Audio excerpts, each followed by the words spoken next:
আমরা ভাগবতমের প্রথম স্কন্ধের অন্তিম পর্যায়ে এবং আমাদের রথযাত্রারও অন্তিম পর্যায়ে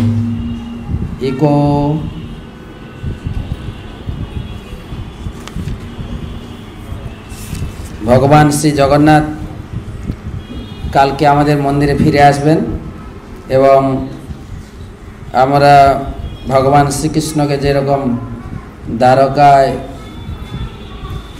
দ্বারকাবাসীরা যেরকম ভগবান শ্রীকৃষ্ণকে অভ্যর্থনা করেছিলেন, আমরা কালকে এই মানসিক আজকে প্রস্তুতি নিয়ে কালকে ভগবানকে সেই সুন্দরাচল থেকে পুনরায় নীলাচলে ফিরিয়ে নিয়ে আসব। যদিও কোনো কোনো গৌড়ীয় বৈষ্ণব, উচ্চ মার্গের কোনো বৈষ্ণব এই পন্থা মেনে চলেন যে জগন্নাথকে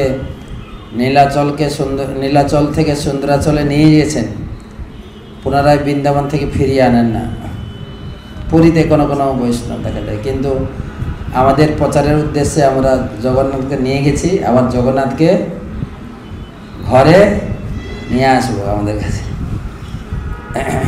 শ্রী জগন্নাথের অত্যন্ত কৃপালু বিগ্রহ, তার মূর্তিময় এই অপ্রাকৃত রূপ ত্রিজগতে কোনো ভগবানের অন্য কোনো রূপের সঙ্গে তুলনা করা যায় না।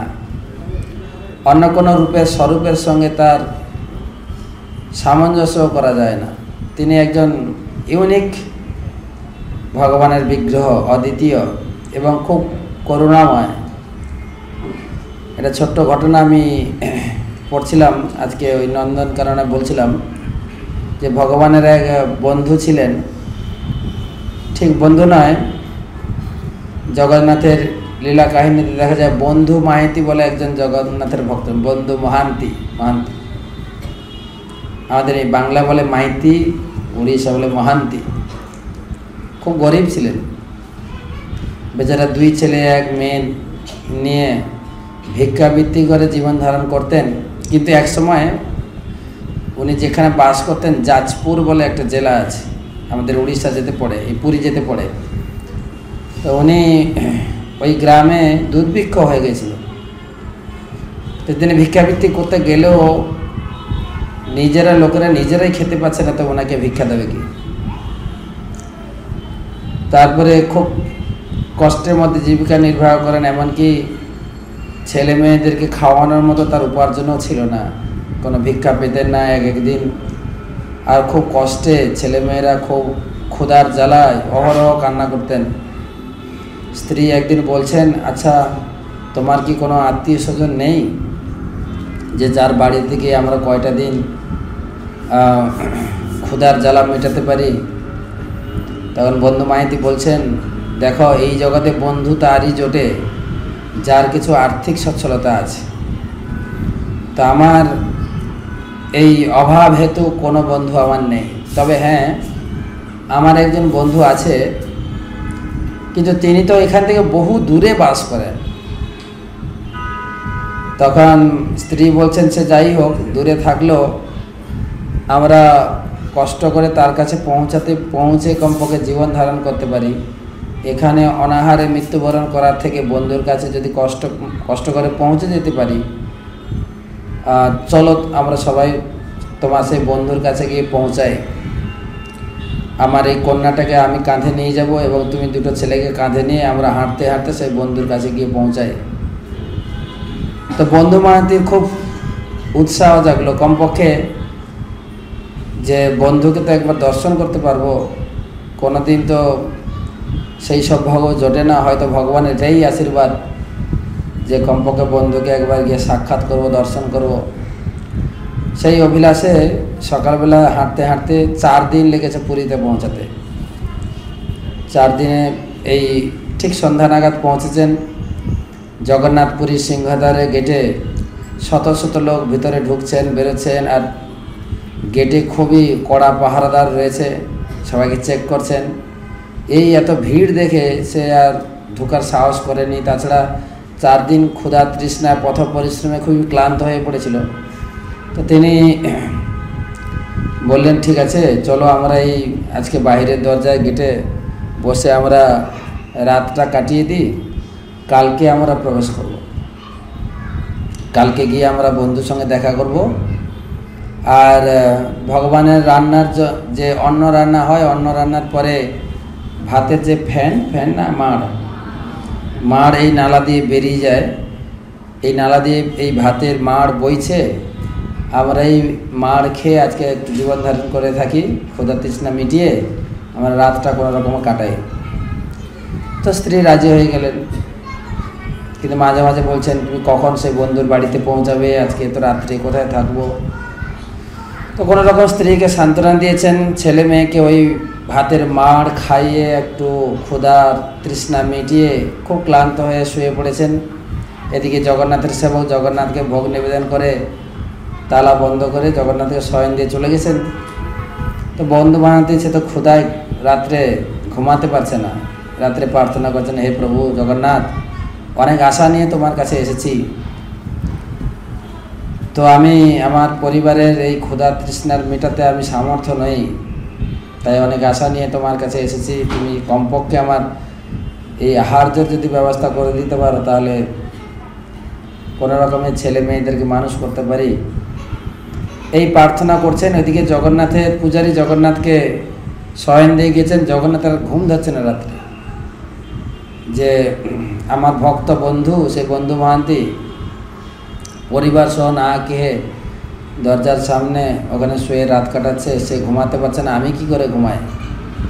নিজে জগন্নাথ মন্দিরে নিজে জগন্নাথ দরজা খুলে বেরিয়ে ভান্ডার ঘরে ঢুকেছেন, ভান্ডার ঘরে তালা খুলে ঢুকে নিজের ভোগ লাগানো থালাটা নিয়েছেন, সোনার থালা দিয়ে ভান্ডার ঘরে যা খাবার বস্তু ছিল বের করেছেন, শুকনো প্রসাদ এমনি ভোগ লাগানো না লাগানো যা পেয়েছেন সুন্দর করে থালাতে সাজিয়ে কাপড় ঢাকা দিয়ে গেটের বাইরে এসে ডাকছেন, বন্ধু বন্ধু তুমি কোথায়। তো বন্ধু মহাদেব শুনলেন যে বন্ধু বন্ধু গেলে কেউ ডাকছেন, কিন্তু আমাকে তো এখানে কেউ চেনে না, আমাকেই বা কে ডাকবে, হয়তো অন্য কাউকে কেউ ডাকছে, তিনি সেরকম উত্তর প্রদান করেনি। আরে বন্ধু মহান্তি যে যাজপুর থেকে এসছে সেই বন্ধু মহান্তি, তুমি কোথায়, আমি তোমার জন্য খাবার নিয়ে এসেছি। যখন বলছে যাজপুরের সেই বন্ধু মহান্তি, তখন সে উঠে ঝড়ফড় করে উঠেছে, আমাকে কে চেনে এখানে। তারপর দেখছে ব্রাহ্মণ, জগন্নাথ ব্রাহ্মণের রূপ ধরে খাবার নিয়ে এসে তাকে দিয়েছে। তারপরে সেই সমস্ত আহার্য বস্তু দেখে সে এত সন্তুষ্ট হয়েছে, কমপক্ষে ছেলে মেয়েদেরকে একটু ভরণ পোষণ করাতে পারবো, বাচ্চাদের একটা। তো তারপরে তিনি সপরিবারে তিনি খাওয়া দাওয়া করেছেন খুব তৃপ্তি ভরে। জগন্নাথের প্রসাদ, জগন্নাথ মন্দিরে গেছেন কেউ? জগন্নাথ মন্দিরে এখানে কে কে গেছেন?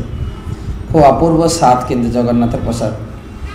জগন্নাথের প্রসাদ ত্রিভুবনে বিখ্যাত এই প্রসাদ। আর তাছাড়া জগন্নাথ নিজে নিয়ে এসেছেন।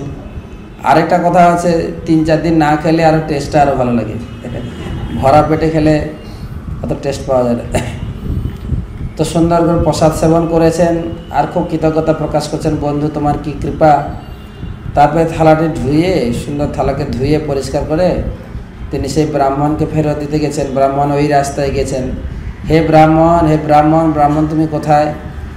তো ব্রাহ্মণ তো আর নেই, ব্রাহ্মণ তো গিয়ে আবার জগন্নাথ মন্দিরে প্রবেশ করেছে। ঠিক আছে, থালাটাকে কোনো রকমের কাপড়ে জড়িয়ে মাথার কাছে রেখে রাত্রে শুয়ে পড়েছেন, সকালবেলা ব্রাহ্মণ এলে তার হাতে দেব। এদিকে কি হয়েছে, আর 3-4 দিন পথ পরিশ্রম আর একটু বেশি করে খেয়েছেন, ঘুমিয়ে পড়েছে, সকালবেলা ঘুম আগেনি। এদিকে জগন্নাথের পূজারী সকালবেলায় এসে জগন্নাথ মন্দির খুলেছেন, মন্দির খুলে ভগবানকে জাগিয়ে আরতি করেছেন। তারপরে ভগবানকে ভোগ নিবেদন করবেন, ভান্ডার ঘরে থালা খুঁজে পাওয়া যাচ্ছে না। সোনার থালাটি কোথায়? সোনার থালা চুরি হয়ে গেছে। এইদিকে সব দিকে হুলিয়ে পড়েছে, ভগবানের ভান্ডার থেকে ভগবানের থালা চুরি হয়ে গেছে। কোথায় গেলো খুঁজতে খুঁজতে খবর পৌঁছে গেছে রাজার বাড়িতে। রাজা বলছেন, আরে জগন্নাথের ভান্ডার থেকে জগন্নাথের জিনিস চুরি করবে এমন কে আছে যার চাবি তো পাণ্ডাদের কাছেই থাকে, তা চুরি করলে পাণ্ডারাই করবে, চুরি পাণ্ডাদের পেটাও। তখন পুলিশ এসে তাদের পাণ্ডাদেরকে খুব শাস্তি প্রদান করছে। পাণ্ডবরা তো কেউ কিছু বলছে না, কারণ আমরা তো চুরি করিনি। তো এইদিক দিয়ে ছোটাছুটি করছে, তখন গেটের বাইরে দেখছেন যে একটা লোক 3টে বাচ্চা স্ত্রীকে নিয়ে ওখানে শুয়ে আছে দেওয়ালের পাশে, আর কাপড়ে জড়ানো একটা থালা থেকে জ্যোতি বেড়েছে, মানে সকালে সূর্যের রোদ পড়েছে থালার উপরে, আর থালা থেকে চমকাচ্ছে জ্যোতি। আর লোকটা চিনতে পেরেছে এই থালাটি হচ্ছে জগন্নাথের থালা। তখন দৌড়ে গিয়ে খবর দিয়েছে পুলিশকে যে এই থালা এখানে আছে, এই লোকটা চুরি করেছে। তখন পুলিশের লোক এসে ওকে তুলে নিয়ে খুব পরিমাণে শাস্তি প্রদান করেছে, আর ওকে নিয়ে জেলে পুরে দিয়েছে। ও তো ভগবানের কাছে প্রার্থনা করছেন, হে বন্ধু তোমার কি আশীর্বাদ, আমি অনেক আশা নিয়ে এলাম, আর তুমি আমাকে যেখানেই রাখো, কমপক্ষে বাইরে অনাহারে মরার থেকে জেলে মরার অসুবিধা কোথায়। তাই প্রার্থনা করছেন ভগবানের কাছে, যা হয় সবই তোমারই কৃপা। এদিকে রাত্রে সেই বন্ধু মাহাতি ঘুমিয়ে পড়েছে, এদিকে জগন্নাথ মন্দির থেকে বেরিয়ে গরুরের পিঠে করে রাজার বাড়িতে পৌঁছেছে। রাজা শুয়েছিলেন পালঙ্কে, যে রাজাকে ধরেছে, রাজা আমি শ্রী জগন্নাথ তোমার কাছে এসেছি, বলো তো তোমার বাড়িতে যদি কোনো বন্ধু আসে তুমি কি তাকে না খেতে দিয়ে রাখতে পারো? আমার বাড়িতে আমার বন্ধু এসেছে, আমার থালা দিয়ে তাকে দুটো খেতে দিয়েছি, তাতে তোমার বাপের কি ক্ষতি হয়ে গেছে? তোমার এমন কি ক্ষতি হয়ে গেছে যে তাকে নিয়ে জেলে পুরেছ, শাস্তি দিয়েছ? রাজা তো থরথর করে কাঁপতে আছে, কী ব্যাপার, কী ঘটনা ঘটেছে। ও তো এতটা ডিটেলস কিছু জানে না, থালাটা হারিয়েছে জানে, কীভাবে পাওয়া হয়েছে ডিটেলস কিছু জানে না। তুমি এক্ষুনি যাও, বন্ধু মহান্তি বলে যে আমার বন্ধু, সে অনেক আশা নিয়ে আমার কাছে এসেছে, তাকে আমি দুটো রাত্রে খেতে দিয়েছি, আর তোমার লোকেরা তাকে প্রচণ্ড শাস্তি প্রদান করেছে, জেলে পুরেছে, আমি এর বিচার চাই। তুমি এক্ষুনি যাও, তাকে কারাগার থেকে মুক্ত করে তার চরণ ধুবে, চরণে ক্ষমা ভিক্ষা করবে, আর শুধু তাই না, তাকে হাতের পিঠে তুলে পুরো নগর ভ্রমণ করাবে। এবং সেটাও শুধু নয়, আমার আদেশ তোমার প্রতি যে এই বন্ধু মাহাতি তার স্বামী স্ত্রী ছেলে মেয়ের সমস্ত ভরণ পোষণের সমস্ত দায়িত্ব তুমি গ্রহণ করো। সেখানে গিয়ে রাজা তাকে নিয়ে এরকম যে যা জগন্নাথ নির্দেশ দিয়েছিলেন, এবং তার জন্য বিশাল একটা বাড়ি করে দেন, আশ্রম করে দেন, সেখানে বন্ধু মাহাতি থাক। এখনও সেই আশ্রমটি আছে আপনার দক্ষিণ দুয়ারের পাশে, ঠিক পঞ্চমুখী হনুমান আছে, হনুমানের পাশে বন্ধু মাহাতি লেখা আছে এখনও সেই আশ্রমে, যে ভগবান তার বন্ধুর কীভাবে সেবা করে, খালি জাস্ট খাতিরে বলেছেন আমার বন্ধু একজন আছে। আচ্ছা, প্রকৃতপক্ষে ভগবানই তো জীবনের একমাত্র বন্ধু, তাই নয় কি?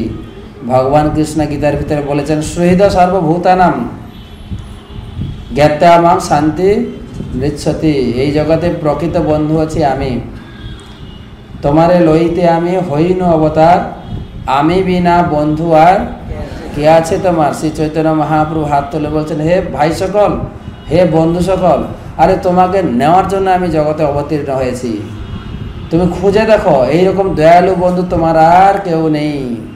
শ্রী চৈতন্য মহাপ্রভু কি, শ্রী জগন্নাথ দেবী কি। আমরা পঞ্চদশ অধ্যায় সমাপ্ত করেছি। পঞ্চদশ অধ্যায়ে ভগবান শ্রীকৃষ্ণ তিনি অন্তর্ধান করেছেন, এবং সেই শুনে পাণ্ডবরা একে একে করে এই জগৎ থেকে বিদায় নিচ্ছেন। এবং বিদায় নেওয়ার পূর্বে মহারাজ যুধিষ্ঠির তিনি পরীক্ষিত মহারাজের উপরে সম্পূর্ণ রাজ্যভার অর্পণ করেছেন, এবং মথুরার রাজা করেছেন অনিরুদ্ধর পুত্র বজ্রনাভকে। তো বজ্রনাভ হচ্ছে ভগবান শ্রীকৃষ্ণের পুত্র পদ্মম্ন, পদ্মম্নের পুত্র অনিরুদ্ধ, অনিরুদ্ধের পুত্র বজ্রনাভ। কে হলো তাহলে? ভগবানের পুত্র হচ্ছে পদ্মম্ন, পদ্মম্নের পুত্র হচ্ছে অনিরুদ্ধ, অনিরুদ্ধের পুত্র হচ্ছে বজ্রনাভ। আর এদিকে পরীক্ষিত মহারাজ হচ্ছেন যুধিষ্ঠির মহারাজ, কি বলে অর্জুন, অর্জুনের পুত্র হচ্ছে অভিমন্যু, অভিমন্যুর পুত্র হচ্ছে পরীক্ষিত। তাহলে পরীক্ষিত আর বজ্রনাভ কীরকম সম্পর্ক হলো? এরকম মানা যেতে পারে যে পরীক্ষিত মহারাজ বজ্রনাভের ঠিক কাকা সম্পর্ক দাঁড়াবে। অর্জুন কৃষ্ণ সেম বন্ধু, অর্জুনের পুত্র অভিমন্যু আর কৃষ্ণের পুত্র পদ্মন, ঠিক আছে। পদ্মনের পুত্র অনিরুদ্ধ আর এদিকে অভিমন্যুর পুত্র পরীক্ষিত, তাহলে দুই ভাই সম্পর্ক হলো। আর এদিকে অনিরুদ্ধের পুত্র হচ্ছে বজ্রনাভ।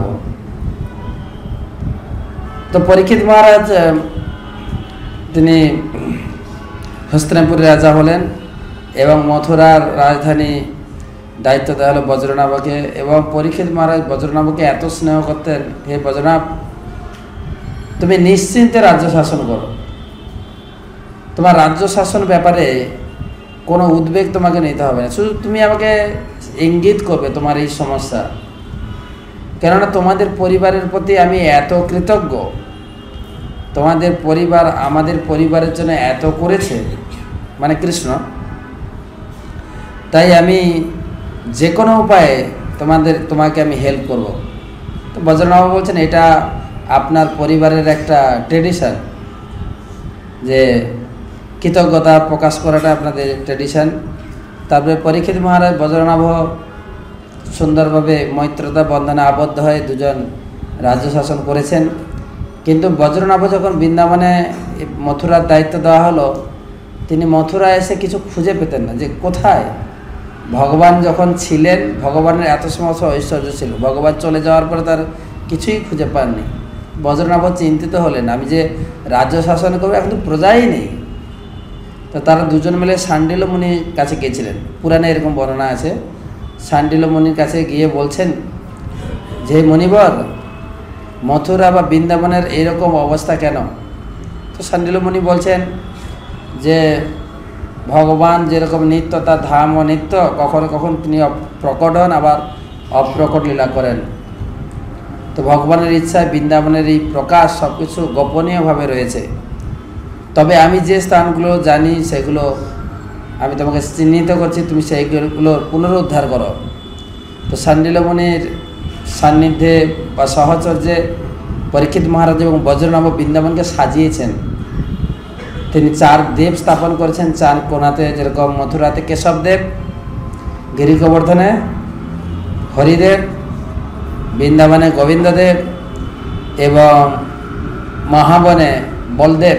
4 দেব, 4 মহাদেব, 4 দেবী, এইভাবে তিনি স্থাপন করেছেন। আর নন্দগ্রাম, বর্ষনা, কামবন, এগুলো সব স্থাপন করে তিনি খুব খুশি মনে বজ্রনাভ বৃন্দাবনের বিভিন্ন স্থানে ঘুরে বেড়াতেন। একদিন দেখতে দেখতে কৃষ্ণ মহিষীদের সঙ্গে তার দেখা। আমাদের মনে পড়ে কি ভগবান অর্জুনের মাধ্যমে মহিষীদের পাঠিয়েছিলেন, তারপরে অর্জুনের কাছ থেকে আবার ভগবান নিয়ে নিলেন এবং সেই সমস্ত মহিষীদেরকে বৃন্দাবনে পাঠিয়েছিলেন। আর সে সমস্ত মহিষীরা সব সময় ভগবান কৃষ্ণের বিরহে সব সময় অশ্রু বিসর্জন করতেন। এবং একদিন দেখতে দেখতে যমুনার সঙ্গে দেখা। যমুনা একজন মহিষী ছিলেন, 8 জন পাটরানির মধ্যে একজন, আমরা কালকে পড়েছিলাম। তো যমুনাকে দেখছি, যমুনা অতটা দুঃখিত না, অতটা ভগবান বিরহে কাতর না। তখন সমস্ত পাটরানিরা, বাকি পাটরানিরা জিজ্ঞেস করছে, যমুনা কালিন্দী, আমাদের মতো তুমি তো এতটা দুঃখিত নাও কেন?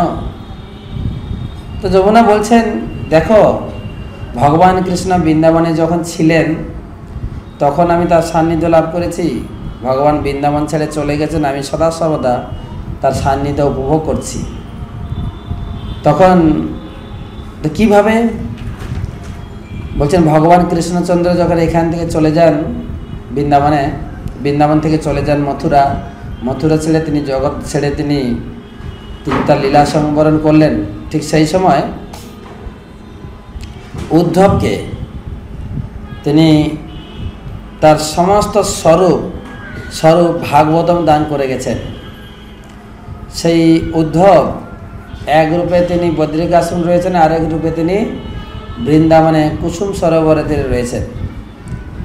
তাই তোমরা যদি গিয়ে সেই উদ্ধবের কাছে প্রার্থনা করো তিনি সেই ভাগবত কথা শ্রবণ করাবেন, যার মাধ্যমে এই ভগবানের অপরূপ একইভাবে তোমরা ভগবানের সঙ্গ লাভ করতে পারবে। তখন তাদের মনে পড়েছে ভগবান তো নিজেই নির্দেশ দিয়েছিলেন, কালকে আমরা পড়েছি। তো তখন তারা গেছেন এবং রাজা বজ্রনাভের কাছ থেকে তারা সাহায্য চেয়েছেন যে তুমি একটা এরকম আয়োজন করো, এখানে আমরা ভাগবত পাঠ আলোচনা হবে। আর সেখানে পরীক্ষিত মহারাজ এসেছেন, বজ্রনাভ এসেছেন, মহিষীগণ এসেছেন, আর উদণ্ড কীর্তন শুরু হয়েছে। আর কীর্তনের মধ্যে উদ্ধব প্রকটিত হয়েছেন এবং সশরীরে অ্যাজ ইট ইজ কৃষ্ণের মতো দেখতে উদ্ধবকে। তো তিনি আবির্ভূত হয়ে ভাগবত পাঠ শুরু করবেন, আসর বন্দনা করছেন। পরীক্ষিত মহারাজ বলছেন, মহারাজ পরীক্ষিত, এখানে ভাগবত কথার জন্য নির্বিঘ্ন হয় আপনি সে ব্যবস্থা করুন, আপনি সৈন্য সামন্ত সহ আপনি চারিদিকে গার্ড দিন, সিকিউরিটি প্রদান করুন। পরীক্ষিত মহারাজ বলছেন, আরে আমিও তো ভাগবত কথা শুনতে চাই। বলছে, না মহারাজ, আপনার জন্য ভাগবত কথা অপেক্ষা করছে সে সুখদেব গোস্বামী। আপনি আপনার জীবনের অন্তে সমস্ত ভাগবতম 7 দিনের মধ্যে সমর্পণ করে আপনি জীবনের অন্তিমে সেই ভগবত স্বরূপকে প্রাপ্ত হবেন, এখন নয়। তাই পরীক্ষিতকে সেই সময় শোনানো হয়নি।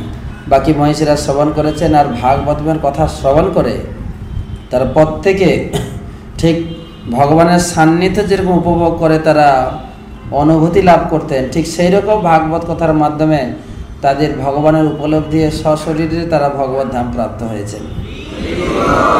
সেই যে ভাগবত কথার রস আমরা প্রথম দিন আলোচনা করেছিলাম যে ভাগবত কথায় কি লাভ হয়। তো এই হচ্ছে ভাগবত কথা। কমপক্ষে জীবনের অন্তিম সময়ে আমাদের সেই রকম যদি পরিস্থিতি আসে, এই ভাগবত কথা, এখন তো আমাদের যৌবনতা বা বিভিন্ন আর্থিক উপার্জন সব কিছু রয়েছে। মহাদেব বন্ধুর মত সঙ্গীন সনাতন গোস্বামী পাদ বলেছেন, সেই সময় বন্ধুর মতো কাজ করবে, আমাদের জীবনকে উচ্ছ্বরিত করবে শ্রীমদ্ ভাগবতম। তাই সম্রাট কুলশেখর বলছেন, ইদম শরীরম শতসন্ধি জর্জরম পতত্ব অবসম পরিণাম পেশলম। আরে এই শরীর, যে শরীরের এত ভরণ পোষণ করছ, এই শরীর শতসন্ধি জর্জরম, 206টা হাড় আছে কিন্তু 100টা গাঁট আছে। শতসন্ধি জর্জরম, গাঁটের ব্যথাতে মানুষ জর্জরিত হচ্ছে, আর সেই জর্জরিত সহ্য করছে মানুষ, কিন্তু সহ্য করে কি পাচ্ছে? পরিণামও পেশল, লাস্টে এই শরীরটাকে জাঁতা দিয়ে পিষিয়ে পুড়িয়ে ফেলা হয়, লাভ কিছু হচ্ছে না। সহ্য করেও যদি কিছু লাভ পাওয়া যেত তাহলে কিছু সহ্য করার দাম ছিল। পরিণামও পেশল। তাহলে এই শতসন্ধি জর্জরকে কাটানোর প্রধান উপায় কি? তিনি বলছেন, কিমৌষধম পৃচ্ছসী মূঢ়মতে। আরে এই শতসন্ধি জর্জর থেকে মুক্ত করার উপায় কি? নিরাময়ম কৃষ্ণ রসায়নং পিব। নিরাময়ের একমাত্র হচ্ছে কৃষ্ণ কথা রস পান। এই কৃষ্ণ কথা রস পান করলে শতসন্ধি জর্জর থেকে মানুষ মুক্ত হয়ে যাবে।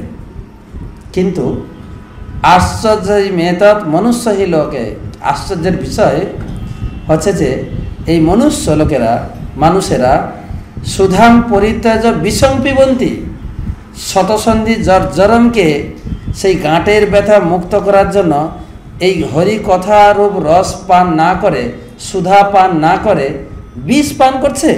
বিষ পান মানে গাঁটের ব্যথা ভালো করার জন্য কি খায় লোকে? ঔষধ খায়। ঔষধ মানে ড্রাগ মানে তো বিষ নাকি? সেটাই বলছে। সুধাম পরিত্যাজ বিষম পিবতি, সুধা পরিত্যাগ করে তারা বিষ পান করে। নামানি নারায় অনগোচরানি তক্তান্ন বাচ কুকা পঠন্তি। আরে জীব সকল, এই শতসন্ধি জর্জর গাঁটের ব্যথা থেকে মুক্ত হওয়ার জন্য নিয়মিত কৃষ্ণরথা কথা পান করো। আর এই কৃষ্ণরথা পানের দ্বারা এই শতসন্ধি জর্জর গাঁটের থেকে মুক্ত হয়ে তুমি মুক্তি লাভ করে যাবে। এই হচ্ছে শ্রীমদ্ ভাগবতমের কথা। সেই জন্য রূপ গোস্বামী পাদ সিদ্ধান্ত অর্পণ করছেন সেই উপদেশামৃত গ্রন্থে, তন্নাম চরিতাদি সুকীর্তনানু। সেই ভগবানের নাম, গুণ, রূপ, লীলা উত্তম রূপে কীর্তন করুন। স্মিত ক্রমেণ রসনা মনসি নিযজ্য, আর ক্রমে ক্রমে তখন মন এবং ইন্দ্রিয় ভগবানের সেবায় নিয়োজিত হবে। তিষ্ঠন ব্রজে তদানুরাগী জনানুগামী, আর মানসিকভাবে আপনি বৃন্দাবনে লীলা স্মরণ করে বৃন্দাবনে বাস করার চেষ্টা করুন। কালম নয়েদম ইতি উপদেশম সারম, সারা শাস্ত্র ভাণ্ডার খুঁজে দেখুন, এটাই হচ্ছে একমাত্র সমস্ত উপদেশের সার বস্তু। ভগবান শ্রীকৃষ্ণের গুণ মহিমা অপ্রাকৃত রস মাধুরী নিয়মিত উত্তম রূপে পাঠ করুন। গ্রন্থরাজ শ্রীমদ্ ভাগবতম কি। সেইভাবে বজ্রনাভ তিনি রাজ্য শাসন করছেন, বজ্রনাভ এবং পরীক্ষিত মহারাজ। তো ষোড়শ অধ্যায়ে দেখুন,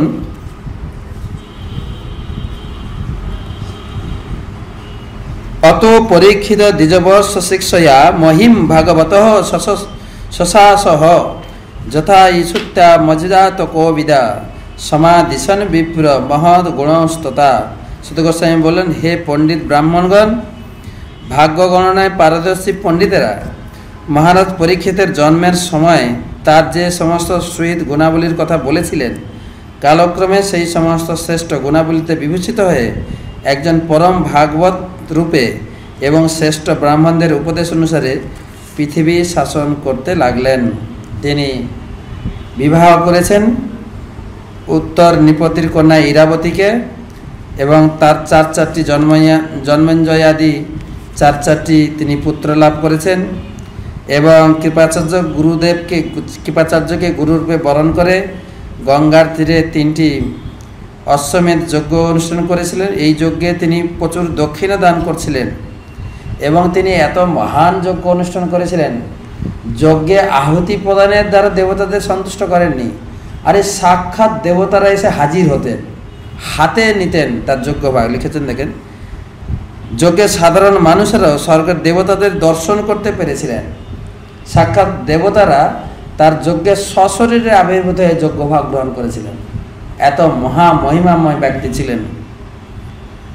এক সময় ঘটনা ঘটেছে কি, মহারাজ পরীক্ষিত যখন পৃথিবী জয় করতে বেরিয়েছিলেন, তখন তিনি দেখতে পান রাজবেশধারী এক শূদ্রাধম কলি একটি গাভী এবং বৃষকে পায়ে আঘাত করছে। রাজা তৎক্ষণাৎ তাকে উপযুক্ত দণ্ড দান করতে উদ্যত হন।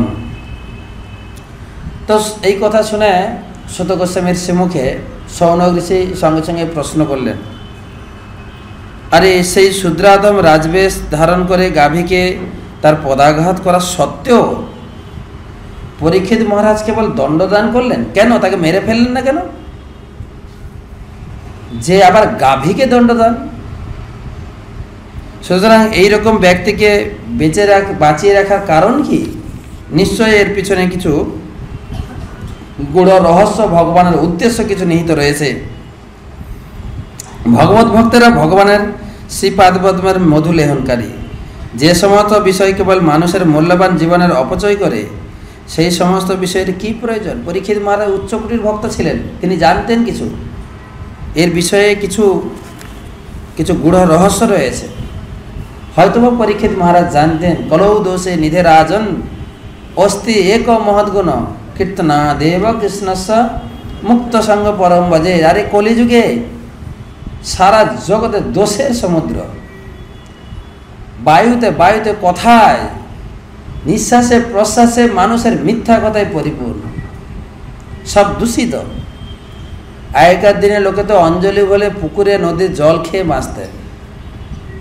এখন তো পুকুরের জল কি, ডিপ টিউবওয়েল একটা করে পুরো নিচ পর্যন্ত দূষিত হতে যাচ্ছে, আরও গভীর ডিপ টিউবওয়েলে যাচ্ছেন। এখন তো ডিপ টিউবওয়েলের উপরে ভরসা না রেখে এখন সকলে ফিল্টার ব্যবহার করছে।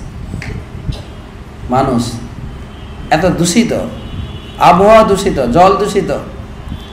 আগেকার দিনে লোকেরা, আগে আমরা দেখতাম বিভিন্ন, বিশেষ করে খুব অ্যারিস্টোক্রেট জায়গাগুলো বর্তমান সমাজে আমরা দেখি, এয়ারপোর্টে বা বিভিন্ন জায়গায় লোকে মুখে মাস্ক ব্যবহার করে না, মাস্ক ব্যবহার করে।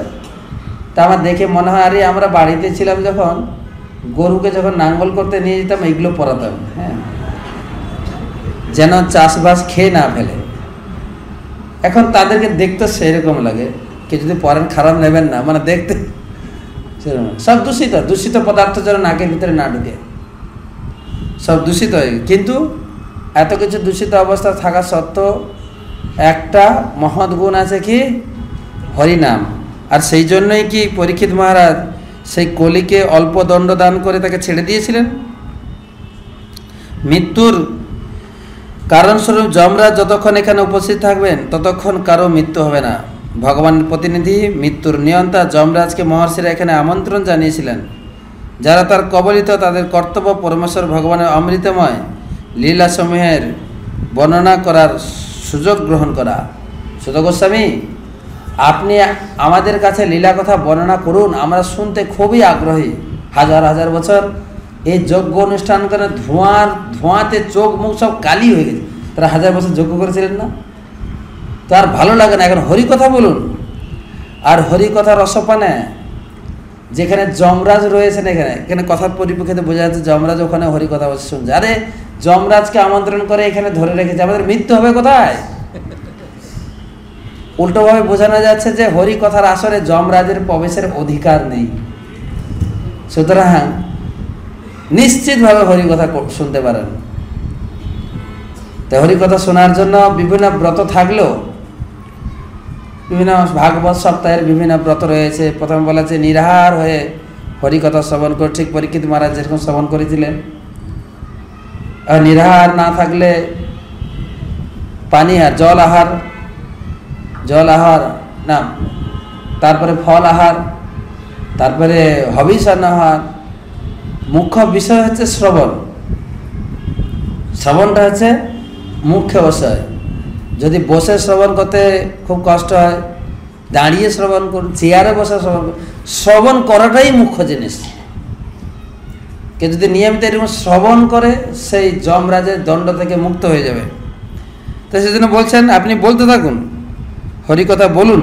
স্বল্প বুদ্ধি এবং অল্প আয়ু বিশিষ্ট অলস মানুষেরা নিদ্রা দ্বারা তাদের রাত্রি অতিবাহিত করে এবং অর্থহীন কার্যকলাপে দিন অতিবাহিত করে। তিনি বোঝাচ্ছেন আমাদের দিন রাতগুলো কিভাবে অতিবাহিত হয়। দ্বিতীয় স্কন্ধের প্রথম অধ্যায়ে সুখদেব গোস্বামী যখন প্রবচন শুরু করবেন, মহারাজ পরীক্ষিতের প্রশংসা করে বলছেন, হে রাজন, শতবাদিনী রাজেন্দ্র নৈনাম স্বস্তি সহস্রশ। হে রাজেন্দ্র, আরে জগতে মানুষের শ্রবণীয় বিষয় আর করণীয় বিষয়, দর্শনীয় প্রচুর কিছু রয়েছে। সহস্রশ অপশ্বত আত্মতত্ত্বম গৃহেষু গৃহমেধিনাম। তাদের অপশ্বত, তাদের দর্শনীয় বিষয়, শ্রবণীয় বিষয় প্রচুর রয়েছে। আর তাছাড়া জগতের মানুষেরা কিভাবে দিন অতিবাহিত করে, নিদ্রয়া হ্রিয়তে নক্তম ব্যববায়েন চ ভাবয় দিবাচার্থয়া রাজন কুটুম্ব ভরণেন বা। আরে গৃহভেদী মানুষেরা, গৃহস্থ মানুষেরা কি করে? সারাদিন তাদের কঠোর পরিশ্রমের দ্বারা অর্থ উপার্জন করে আর কুটুম্ব ভরণ পোষণ করে। আর রাত্রে তারা যৌন সঙ্গের মাধ্যমে রাত্রিটা, অথবা যৌন সঙ্গ অথবা নিদ্রা দ্বারা রাত্রিটা অতিবাহিত করে। আর সেই যে উপার্জন করে অর্থ দিয়ে কুটুম্ব ভরণ পোষণ করে, দেহপত্য কলত্রাদিষু আত্মসৈন্যস্য অসদপি। আর সেই কুটুম্ব ভরণ করেন, যে আত্মীয় স্বজনকে, নিজের পরিবারকে ভজন পোষণ করান, সেই পরিবারের লোকেরা কেমন? দেহ অপত্য মানে সন্তানাদি, কলত্রাদিষু আত্মসৈন্যস্য অসৎ। আরে তারা হচ্ছে তোমার সৈন্যের মতো। নিজের বাড়ির লোকেরা হচ্ছে সোলজার, নিজের সৈন্য। বলছেন কেন? তেসাম প্রমত্ত নিধনম, তারা প্রতিনিয়ত জর্জরিত করছে তোমাকে। প্রসন্ন অপি ন পশ্যতি, কিন্তু দেখেও আমরা দেখতে পারি না। আমাদের এই উপলব্ধি আছে কি কীভাবে বাড়ির লোকেরা নিজেদেরকে জর্জরিত করে? আরে না বুঝতে পারেন, কমপক্ষে যদি একটু হরিনাম করা শুরু করেন তখনও বুঝতে পারবেন কিরকম শত্রুর মতো ঝাঁপিয়ে পড়ে। স্ত্রী হোক বা স্বামী হোক বা ছেলে মেয়ে হোক, কর্কশ অসুরের মতো করে না? আত্মসৈন্য সব, সেখানে বলা হয়েছে বাড়ির লোকেরাই হচ্ছে শত্রু, বড় শত্রু। এখানেও সেজন্য আমরা কালকে বলেছিলাম আর শত্রুতার আচরণের চরম পরিণতি হচ্ছে যখন সে মারা যায় তখন তাকে আরও কষ্ট দেয়। কালকে বলেছিলাম, মনে পড়ে কি কীভাবে তাকে আরও কষ্ট দিয়ে জর্জরিত করে মারে, সেই হচ্ছে বাড়ির লোক। সেই জন্য বলছেন যে স্বল্পবুদ্ধি এবং অল্প আয় বিশিষ্ট অলস মানুষেরা নিদ্রা দ্বারা তারা রাত্রি অতিবাহিত করে। ভাগবতম আরেক জায়গায় বলা আছে, আয়ুর হরতি বৈপুংসাম উদ্যান অস্তাঞ্চ জন্মসৌ। আরে দিনের বেলায় সূর্য উদিত হয় আর অস্ত যায়, এই উদয় আর অস্তের মাধ্যমে মানুষের আয়ু হরণ করছে তিল তিল করে। তৎসহিত যৎ খননীত উত্তম শ্লোক বার্তয়া। কিন্তু যে সমস্ত ব্যক্তি ভগবানের লীলা কথা শ্রবণ করার প্রতি আকৃষ্ট শ্রবণ করে তাদের সময় অতিবাহিত করে, তাদের আয়ু ভগবান হরণ করেন না, তাদের আয়ু। তো সেই জন্য সুত গোস্বামী এই শৌনকাদি ঋষিদের এই প্রশ্ন শুনে এত আনন্দিত হয়েছেন, তিনি বর্ণনা করছেন যে মহারাজ পরীক্ষিত যখন কুরু সাম্রাজ্যের রাজধানীতে অবস্থান করছিলেন তখন কলিযুগের লক্ষণাদি তার রাজ্যে প্রবেশ করতে শুরু করে। সেই সংবাদ যখন তিনি পান তখন তার কাছে মোটেই প্রীতিপদ বলে মনে হয়নি। অবশ্য তার ফলে তিনি সংগ্রাম করার একটি সুযোগ পেয়েছিলেন। তিনি তার ধনুর্বাণ তুলে নিয়ে সামরিক কার্যকলাপে প্রবৃত্ত হওয়ার জন্য প্রস্তুত হয়েছিলেন। পরীক্ষিত মহারাজ যুদ্ধকে একদম ভয় করতেন না। তিনি তো ওই পরিবার থেকে জন্মগ্রহণ করেছেন না। অর্জুন যেখানে ছিলেন, অভিমন্যু যেখানে, যুদ্ধ করতে করতে যুদ্ধভূমিতে শুধু অভিমন্যু একজন সপ্তরথীর সঙ্গে যুদ্ধ করেছিলেন, তাই না? তার সেই বীর্যে তিনি জন্মগ্রহণ করেছেন। সেই পরীক্ষিত মহারাজ তিনি কোথাও ভয় করতেন না যুদ্ধের বিষয়ে। তাই মহারাজ পরীক্ষিত রথী অশ্বারোহী গজ পদাতিক সৈন্য পরিবৃত হয়ে কৃষ্ণবর্ণ অশ্বচালিত এবং সিংহ চিহ্নিত ধ্বজাশোভিত রথে দিগ্বিজয়ের উদ্দেশ্যে নগর থেকে বাহির হলেন। কোথায় কোথায় গেলেন মহারাজ পরীক্ষিত? ভদ্রাস্য, কেতুমাল, ভারত, উত্তর কুরুজাঙ্গল, কিমপুরুষ ইত্যাদি পৃথিবীর সমস্ত অংশ বর্ষ জয় করে সমস্ত শাসকদের কাছে উপঢৌকনা দিয়ে আদায় করলেন এবং রাজা যেখানে গিয়েছিলেন সেখানেই তার মহান ভক্ত ভগবত ভক্ত পূর্বপুরুষদের শ্রীকৃষ্ণের মাহাত্ম্য শ্রবণ করেছিলেন। যেহেতু রাজা সেই অর্জুন বংশে আবির্ভূত হয়েছিলেন, তাই যেখানে যেখানে যেতেন রাজামশাই পরীক্ষিত মহারাজ, তো সেইখানকার লোকেরা সেই রাজাকে সন্তুষ্টি বিধানের করার জন্য বিভিন্ন কৃষ্ণ কথার আসর করতেন এবং কৃষ্ণলীলায় অভিনয় করে বিভিন্ন নাটক আদি করতেন, যেটা রাজাকে খুব উৎসাহ, খুব সুখ দিত। এখানে বর্ণনা করছেন পরীক্ষিত সুত গোস্বামী। মহারাজ পরীক্ষিত শুনেছিলেন যে ভগবান কৃষ্ণ যিনি সারা জগতের মান্য, তিনি অহেতুক কৃপাবশে তিনি প্রিয় পাণ্ডবপুত্রের সারথ্য বরণ করেছিলেন। তিনি এই নাটকের মাধ্যমে কৃষ্ণ কথার মাধ্যমে যতই শুনতেন ততই কৃষ্ণের প্রতি অভিভূত হয়েছেন। হে কৃষ্ণ, তুমি কতই কৃপাময়, তুমি তোমার অহেতুকী কৃপার ফলে আমার দাদুর সারথীর কাজও করেছেন, আরে দূতের কাজ করেছেন, কি না করেননি আপনি। তিনি কৃষ্ণ কথাতে একদম মগ্ন হয়ে যেতেন এবং তা শুনে মহারাজ পরীক্ষিত ভগবানের শ্রীপাদপদ্মের প্রতি ভগবত ভক্তিতে অভিভূত হয়ে পড়তেন। যখন মহারাজ পরীক্ষিত তার পূর্বপুরুষদের সুকৃতির বিষয়কতা শ্রবণ করে দিন যাপন করছিলেন, অতিশয় আশ্চর্য হয়ে দিনের পর দিন তাদেরই চিন্তায় মগ্ন থাকতেন। তখন কি ঘটেছিল আপনারা শুনুন। একদিন ধর্মনীতির রক্ষক ধর্মরাজ এক বিশেষ রূপ ধারণ করে ইতস্তত বিচরণ করেছিলেন, আর তখন তার দেখা হয়েছিল গাভীরূপী ধরিত্রী মাতার সঙ্গে। তিনি যেন বৎসহারা গোমাতার মতোই বিষণ্ণ হয়েছিলেন। তার চোখে ছিল অশ্রুধারা, আর তাহার দেহের সৌন্দর্য যেন হারিয়ে গিয়েছিল। তাই ধর্মরাজ তখন ধরিত্রী মাতাকে নিম্নরূপ প্রশ্ন করেছিলেন। ধরিত্রী মাতার সঙ্গে ধর্মরূপী গাভীর সাক্ষাৎকার। তো ধর্ম বলছেন, হে মা, তো আপনি কি সম্পূর্ণ কুশলে নেই? আপনাকে কেন দুঃখ ছায়াগ্রস্ত মনে হচ্ছে? আপনার মুখ সামান্য অন্ধকারাচ্ছন্ন দেখাচ্ছে। আপনি কি অন্তরে কোনো আধি ব্যাধিতে কষ্ট পাচ্ছেন, কিংবা কোনো আত্মীয় বন্ধু দূরে চলে যাওয়ার কথা ভাবছেন? আপনি কেন কষ্ট পাচ্ছেন? আমার তো 3খানা পা আমি হারিয়েছি, আমার এই অবস্থা দেখে কি আপনি কষ্ট পাচ্ছেন?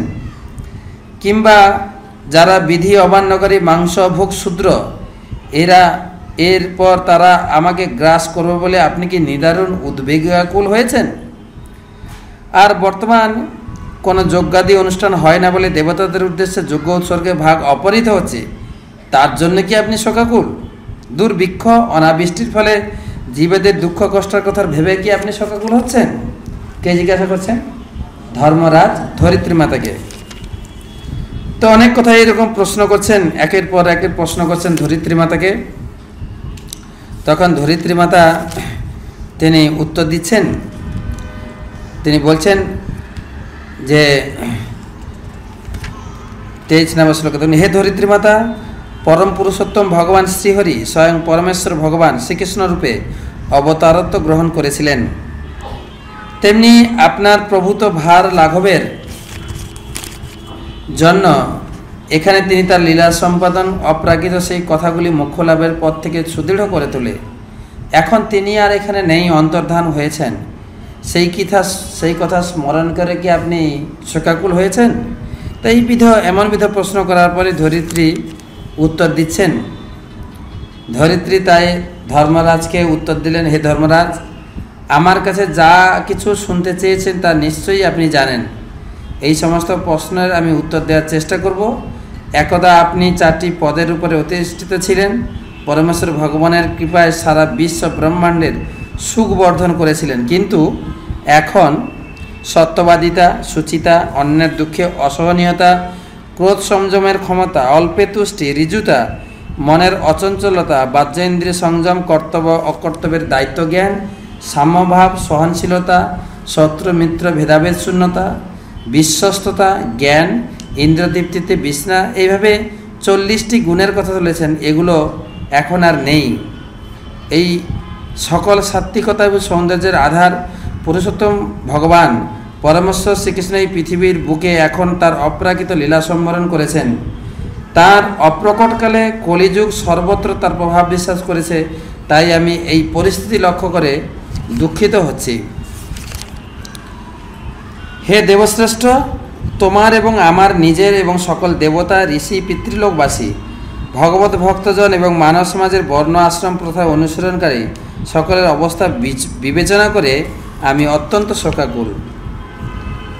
তো এইভাবে ধরিত্রী এবং মূর্তিমান যম যখন আলোচনা হচ্ছে, আর সেই সময় 36 শ্লোক, পৃথিবী এবং ধর্ম যখন পরস্পর এইভাবে কথোপকথন করছিলেন, তখন পরীক্ষিত নামক রাজর্ষি পূর্ব দিক বাহিনী সরস্বতী নদীর তীরে উপস্থিত হয়েছিলেন।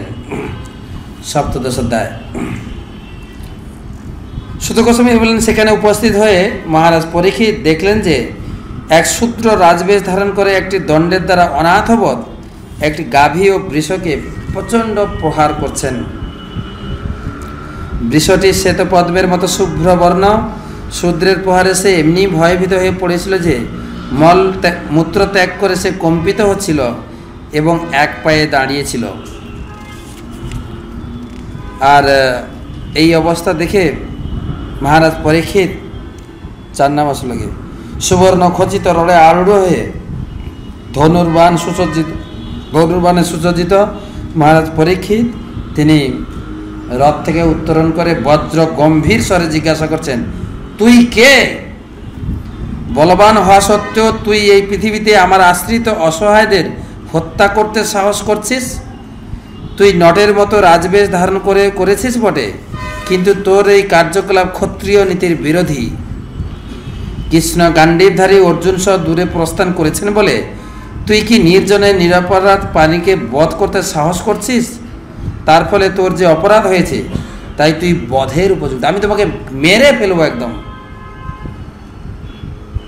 কিন্তু তিনি ব্যক্তিটি কে তিনি একবার জানতে চাইলেন। তো জানবেন, একটু কনফার্ম হওয়া দরকার, লোকটাকে মারার আগে একটু কনফার্ম হওয়া দরকার। তো সেই জন্য বৃষকে জিজ্ঞাসা করছেন, মহারাজ পরীক্ষিত জিজ্ঞাসা করছেন বৃষকে, আপনি কে? আপনি কি মৃণাল শুভ্র কোনো বৃষ না কোনো দেবতা? আপনি 3টি চরণ হারিয়েছেন এবং একমাত্র এক পদে নির্ভর করে বিচরণ করছেন। আপনি কি কোনো দেবতা বিশ্বরূপ ধারণ করে আমাদের ছলনা করছেন? কৌরব শ্রেষ্ঠ বীরদের ভুজবলে সুরক্ষিত কোনো রাজ্যে এই প্রথম আপনাকে অশ্রু জলে অনুতৃপ্ত হতে দেখলাম। কেননা পরীক্ষিত মহারাজ, যুধিষ্ঠির মহারাজের রাজসভায় কারোর শোক আদি ব্যাধি ছিল না, আমরা পড়েছি। কারোর চোখে আমি জল দেখিনি, এই প্রথম আপনাকে দেখছি। এখনো পর্যন্ত এই পৃথিবীতে রাজকীয় অবহেলার পরে কারো অশ্রুপাত হতে দেখা যায়নি। কত বড় সম্রাট ছিলেন, কারো চোখে জল আসেনি। হে সুরভিনন্দন, আপনার এই শোক করার কোনো প্রয়োজন নেই। নিম্ন শ্রেণীর শূদ্রটিকে ভয় পাওয়ারও দরকার নেই। আর হে গোমাতা, আপনিও আর রোদন করবেন না। দুষ্টদের শাসনকর্তা আমি জীবিত থাকতে আপনার মঙ্গলই হবে। হে সাধী, যে রাজার রাজ্যে প্রজারা অসৎ ব্যক্তিদের দ্বারা সশস্ত্র হন, সন্ত্রস্ত হন, সেই দুরাচার নরপতির যশ, পরমায়ু, সৌভাগ্য, পরলোকে উৎকৃষ্ট পুনর্জন্মাদি সবই নাশপ্রাপ্ত হয়। উৎপীড়িতদের দুঃখ দুর্দশা দূর করার অবশ্যই রাজার পরম ধর্ম। তাই আমি অতীব জঘন্য এই মানুষটিকে প্রাণ অবশ্যই সংহার করব, কারণ সে অন্যান্য প্রাণীদের প্রতি হিংস্র হয়ে উঠেছে। বিষয়কে পুনরায় জিজ্ঞাসা করলেন, হে সুরভিনন্দন, কে আপনার এই 3টি পা ছেদন করেছে? পরমেশ্বর ভগবান শ্রীকৃষ্ণের অনুবর্তী রাজাদের রাজ্যে আপনার মতো দুঃখ তো আর কারও হয়নি। হে বৃষ, আপনি নিরপরাধ এবং সম্পূর্ণ সাধু প্রকৃতির, তাই আপনার সর্বাঙ্গীন মঙ্গল হোক। দয়া করে আমাকে বলুন, কোন দুষ্টজনে আপনার অঙ্গ ছেদন করেছে, যার ফলে পিতাপুত্রদের যশ ও কীর্তি কলুষিত হয়েছে? যে আপনার দুঃখের জন্য কে দায়ী? কে আপনাকে এরকম দুঃখ প্রদান করছেন? তো এইরকম যখন প্রশ্ন করছেন, ধর্ম রূপে বিষয় উত্তর দিচ্ছেন। 17, যে পাণ্ডবদের ভক্তিভাবময় গুণ বৈশিষ্ট্যাদিতে বিমুগ্ধ হয়ে ভগবান শ্রীকৃষ্ণ পর্যন্ত দৌতাদির কর্তব্যকর্ম পালন করেছিলেন, আপনি সেই পাণ্ডবদের বংশধরের মতো উপযুক্ত কথাই বলেছেন। আপনি যে পরিমাণ আমাদের সাহস দিয়েছেন এবং সান্ত্বনা দিয়েছেন, এটা পাণ্ডব বংশের পক্ষে উপযুক্ত কথাই। হে নরশ্রেষ্ঠ, কিন্তু কোন বিশেষ দুরাচারী যে আমার দুর্দশা ঘটিয়েছে তা নির্ণয় করা খুবই কঠিন। কারণ বহু মতাবলম্বী দার্শনিকরা বিভিন্ন সব অভিমতের দ্বারা আমরা বিমুগ্ধ হয়েছে।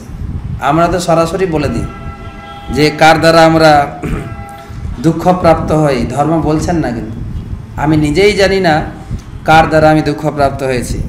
কিছু দার্শনিকেরা বলে, তারা দ্বৈতভাব অস্বীকার করেন, তারা প্রচার করেন যে জীব নিজেই নিজের দুঃখের জন্য দায়ী। অন্যেরা বলে যে অতি মানবীয় শক্তি সুখ দুঃখের জন্য দায়ী। আবার অন্যেরা বলে কর্মই সুখ দুঃখের কর্তা। তেমনি জড়বাদীরা বলে স্বভাব বা প্রকৃতি তার সুখ দুঃখের কারণ। এই সুখ দুঃখের কারণ শাস্ত্রীয় ব্যাখ্যা দিচ্ছেন। পূর্বজন্মের কর্মের ফলে সুখ দুঃখ কেউ পায়, কেউ তার বর্তমান কর্মের ফলে পায়। বিভিন্ন কারণ দর্শন করাচ্ছেন, তো নিজে সরাসরি বলছেন না। আবার কিছু মনীষী আছেন যারা বিশ্বাস করেন যে যুক্তি বিচারের সাহায্যে দুঃখ শোকের কারণ নির্ণয় করতে কেউ পারে না, বা কল্পনার সাহায্যেও জানতে পারে না, অথবা ভাষায় প্রকাশও করতে পারেন। হে রাজর্ষি, আপনি নিজেই বিচার করুন এই দুঃখের জন্য কে দায়ী। তো একজন বুদ্ধিমান লোক সে কাউকে দোষারোপ করে না। এর আগে আমরা শুনেছি কুন্তী দেবীর প্রার্থনায় যে তিনি সব কিছু নিজের কর্মের, পূর্বকর্মের সেই প্রতিফলিত কর্ম এবং ভগবানের অহেতুকী কৃপা বলে তিনি নিজেকে গ্রহণ করেন।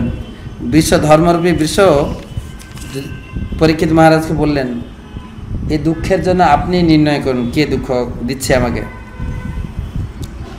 তো তখন পরীক্ষিত মহারাজ সরাসরি তিনি অনুভব করলেন, হে বিশ্বরূপধারী ধর্মজ্ঞ, আপনি নিশ্চয়ই একজন ধর্মরাজ।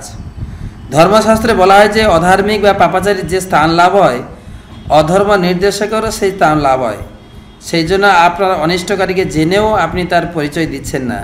সুতরাং নিশ্চয়ই আপনি সাক্ষাৎ ধর্ম বিশ্বরূপ ধারণ করেছেন মাত্র। পরীক্ষিত মহারাজ বলছেন, আরে যে অন্যায় করে, যে অধর্ম করে, আর যে অধর্মের কথাটা প্রচার করে, দুজনেই সমভাবে দোষী। বোঝা গেল জিনিসটা? যে অধর্ম করে আর অধর্মের কথা গোটা প্রচার করে, অ্যাডভার্টাইজ করে, যে অধর্ম করে আর অধর্মের অ্যাডভার্টাইজ করে, দুজনেই সমদেশী। তা আমাদেরকে চিন্তা করতে পারি আমাদের পেপারওয়ালা সব কীরকম, সবই তো অন্যায় অবিচারের কথা ফাঁস করে না? আর এইসব পড়ে সারা জগতের মানুষের কি লাভ হয়? আর সংসদে বসে বড় বড় নেতারা লড়াই করতে, চেয়ার ছোড়াছড়ি করছে, আমাদের ভারতে দেখা যায়, এখানে করে কিনা জানি না। তো সেসব জেনে সাধারণ মানুষের কি লাভ হবে? সাধারণ মানুষও তার দ্বারা জড়িয়ে ফুলে তারাও উল্টা উল্টা লোকের নামে নিন্দামন্দ করতে থাকে, তাদের ক্ষতি হয় জীবনের, হয় না? তো সেই জন্য বলছেন আপনি সাক্ষাৎ ধর্ম, কেননা আপনি জানেন যে অধর্ম করেছে আর অধর্মকে জানিয়ে দেয় সেও সমানরূপে পাপী, তাই আপনি সাক্ষাৎ ধর্ম। এইভাবে দৈবী মায়ার গতি নিশ্চয়ই জীবেদের মন ও বাক্যের অগোচর, এতে কোনো সন্দেহ নেই। সত্যযুগে তপস্যা, শৌচ, দয়া এবং সত্যরূপ তোমার 4টি পা সম্পূর্ণরূপে প্রতিষ্ঠিত ছিল, কিন্তু এখন আমি দেখছি যে অহংকার, স্ত্রীসঙ্গ এবং নেশাজনিত মত্ততারূপে বর্তমানে অধর্মের প্রভাবে তোমার 3টি পা ভগ্ন হয়েছে। কেবলমাত্র সত্যরূপ একটি পায়ের উপর কোনো মতো দাঁড়িয়ে আছেন, কিন্তু ধর্মরূপী অধর্মরূপী কলি ক্রমশ প্রবঞ্চনার দ্বারা সংবর্ধিত হয়ে আপনার ওই পথটিও ধ্বংস করার চেষ্টা করছে। শিল প্রভুপাদ তাৎপর্যে তিনি বর্ণনা করেছেন কিভাবে শৌচ, দয়া এবং তপস্যা নষ্ট হয়ে গেছে, আর এগুলির এক একটা কারণ তিনি বর্ণনা করেছেন, আমাদের 4টি বিধিবিধান দিয়ে গেছেন: অবৈধ সঙ্গ, নেশা, আমিষাহার এবং দ্রুতক্রীড়া, এক একটার উপর এক একটা দাঁড়িয়ে আছে। সেই জন্য এই 4টাকে বর্জন করতে বলছেন। পরমেশ্বর ভগবান এবং অন্যেরা অবশ্যই পৃথিবীর ভার হরণ করেছিলেন। তিনি যখন এখানে অবতরণ করেন তখন তার মঙ্গলময় পদচিহ্ন প্রভাবে সর্বতভাবে পৃথিবীর মঙ্গল সাধিত হয়েছিল। আর দুর্ভাগ্যবশত পরমেশ্বর ভগবান কর্তৃক পরিত্যক্ত হয়ে সাধ্বী ধরিত্রী আমাকে ব্রাহ্মণ বিদ্বেষী শূদ্রের রাজা হয়ে ভোগ করবে, এই বলতে বলতে শোক করতে করতে তিনি অশ্রু ত্যাগ করেছিলেন। এইভাবে মহারথী পরীক্ষিত ধর্ম ও পৃথিবীকে সান্ত্বনা দান করে অধর্মের কারণস্বরূপ কলিকে সংহার করার জন্য তীক্ষ্ণ খড়গ ধারণ করেছিলেন। তিনি উদ্যত হয়েছেন তাকে বধ করবেন, কিন্তু কলি তার চরণে পড়ে গেছে। কি করা যাবে এখন? কলি যখন দেখলেন যে রাজা তাকে বধ করতে উদ্যত, তখন ভয়ে বিহ্বল হয়ে সে রাজবেশ পরিত্যাগ করে তার পদতলে অবনত মস্তকে নিপতিত হয়ে আত্মসমর্পণ করলেন। এখানেই মহারাজ পরীক্ষিত ফেলিয়ার হয়ে গেলেন। তিনি হচ্ছেন, বলা হয়েছে না আগে, সাগরের মতো বা ভগবান নারায়ণের মতো সবার আশ্রয়দাতা হবেন। তার শরণ গ্রহণ করেছেন কলি, তাকে স্থান দিতে বাধ্য। তিনি দীনবৎসল শরণাগত পালক যশস্বী মহাবীর মহারাজ পরীক্ষিত তাকে চরণতলে নিপতিত দেখে কৃপাবশত তাকে বধ করলেন না, যেন ঈষৎ হাস্য করতে করতে বলতে লাগলেন, আমরা অর্জুনের যশের উত্তরাধিকারী, তাই তুমি যখন গীতাঞ্জলি পুটে আমার শরণাগত হয়েছ তখন আমি তোমাকে বধ করব না, কিন্তু তুমি আমার রাজ্যে কোনো স্থানে থাকতে পারবে না। যখনই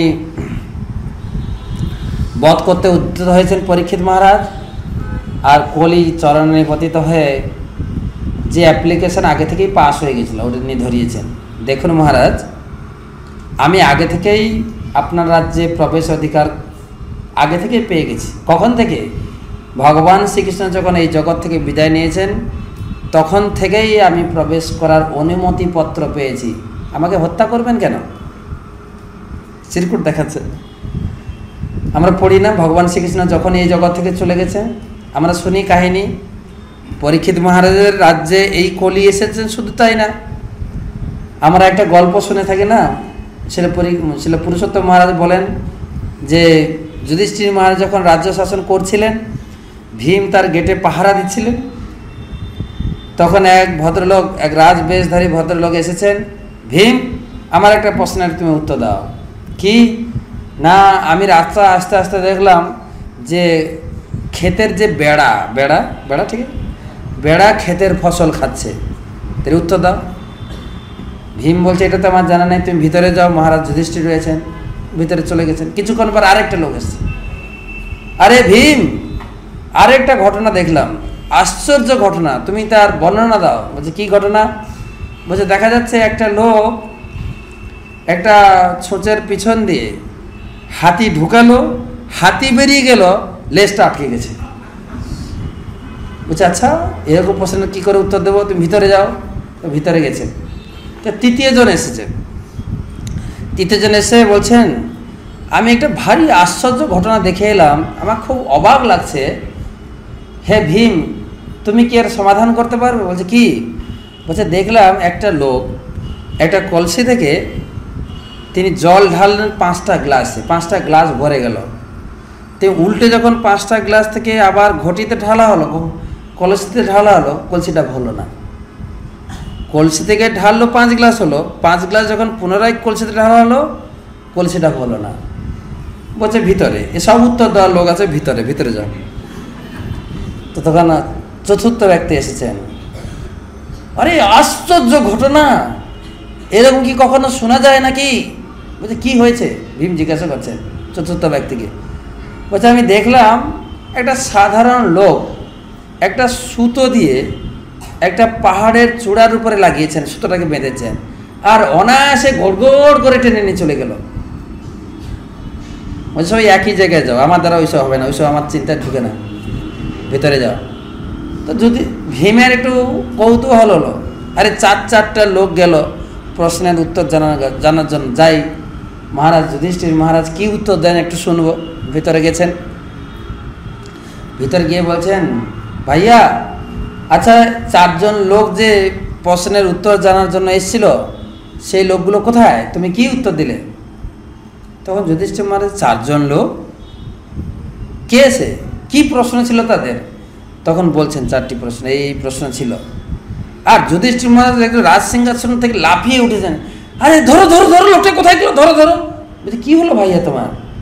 আরে সাক্ষাৎ কলি এসেছিল, এই সমস্ত প্রশ্ন সেই করেছে তোমাকে।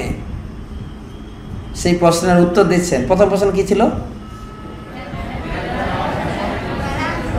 তো বলছেন যে ক্ষেতের ফসলকে গাড় দিচ্ছে বেড়া, আর বেড়াই ফসল খাচ্ছে, যে রক্ষক হবে সেই ভক্ষক হবে দুনিয়ায়।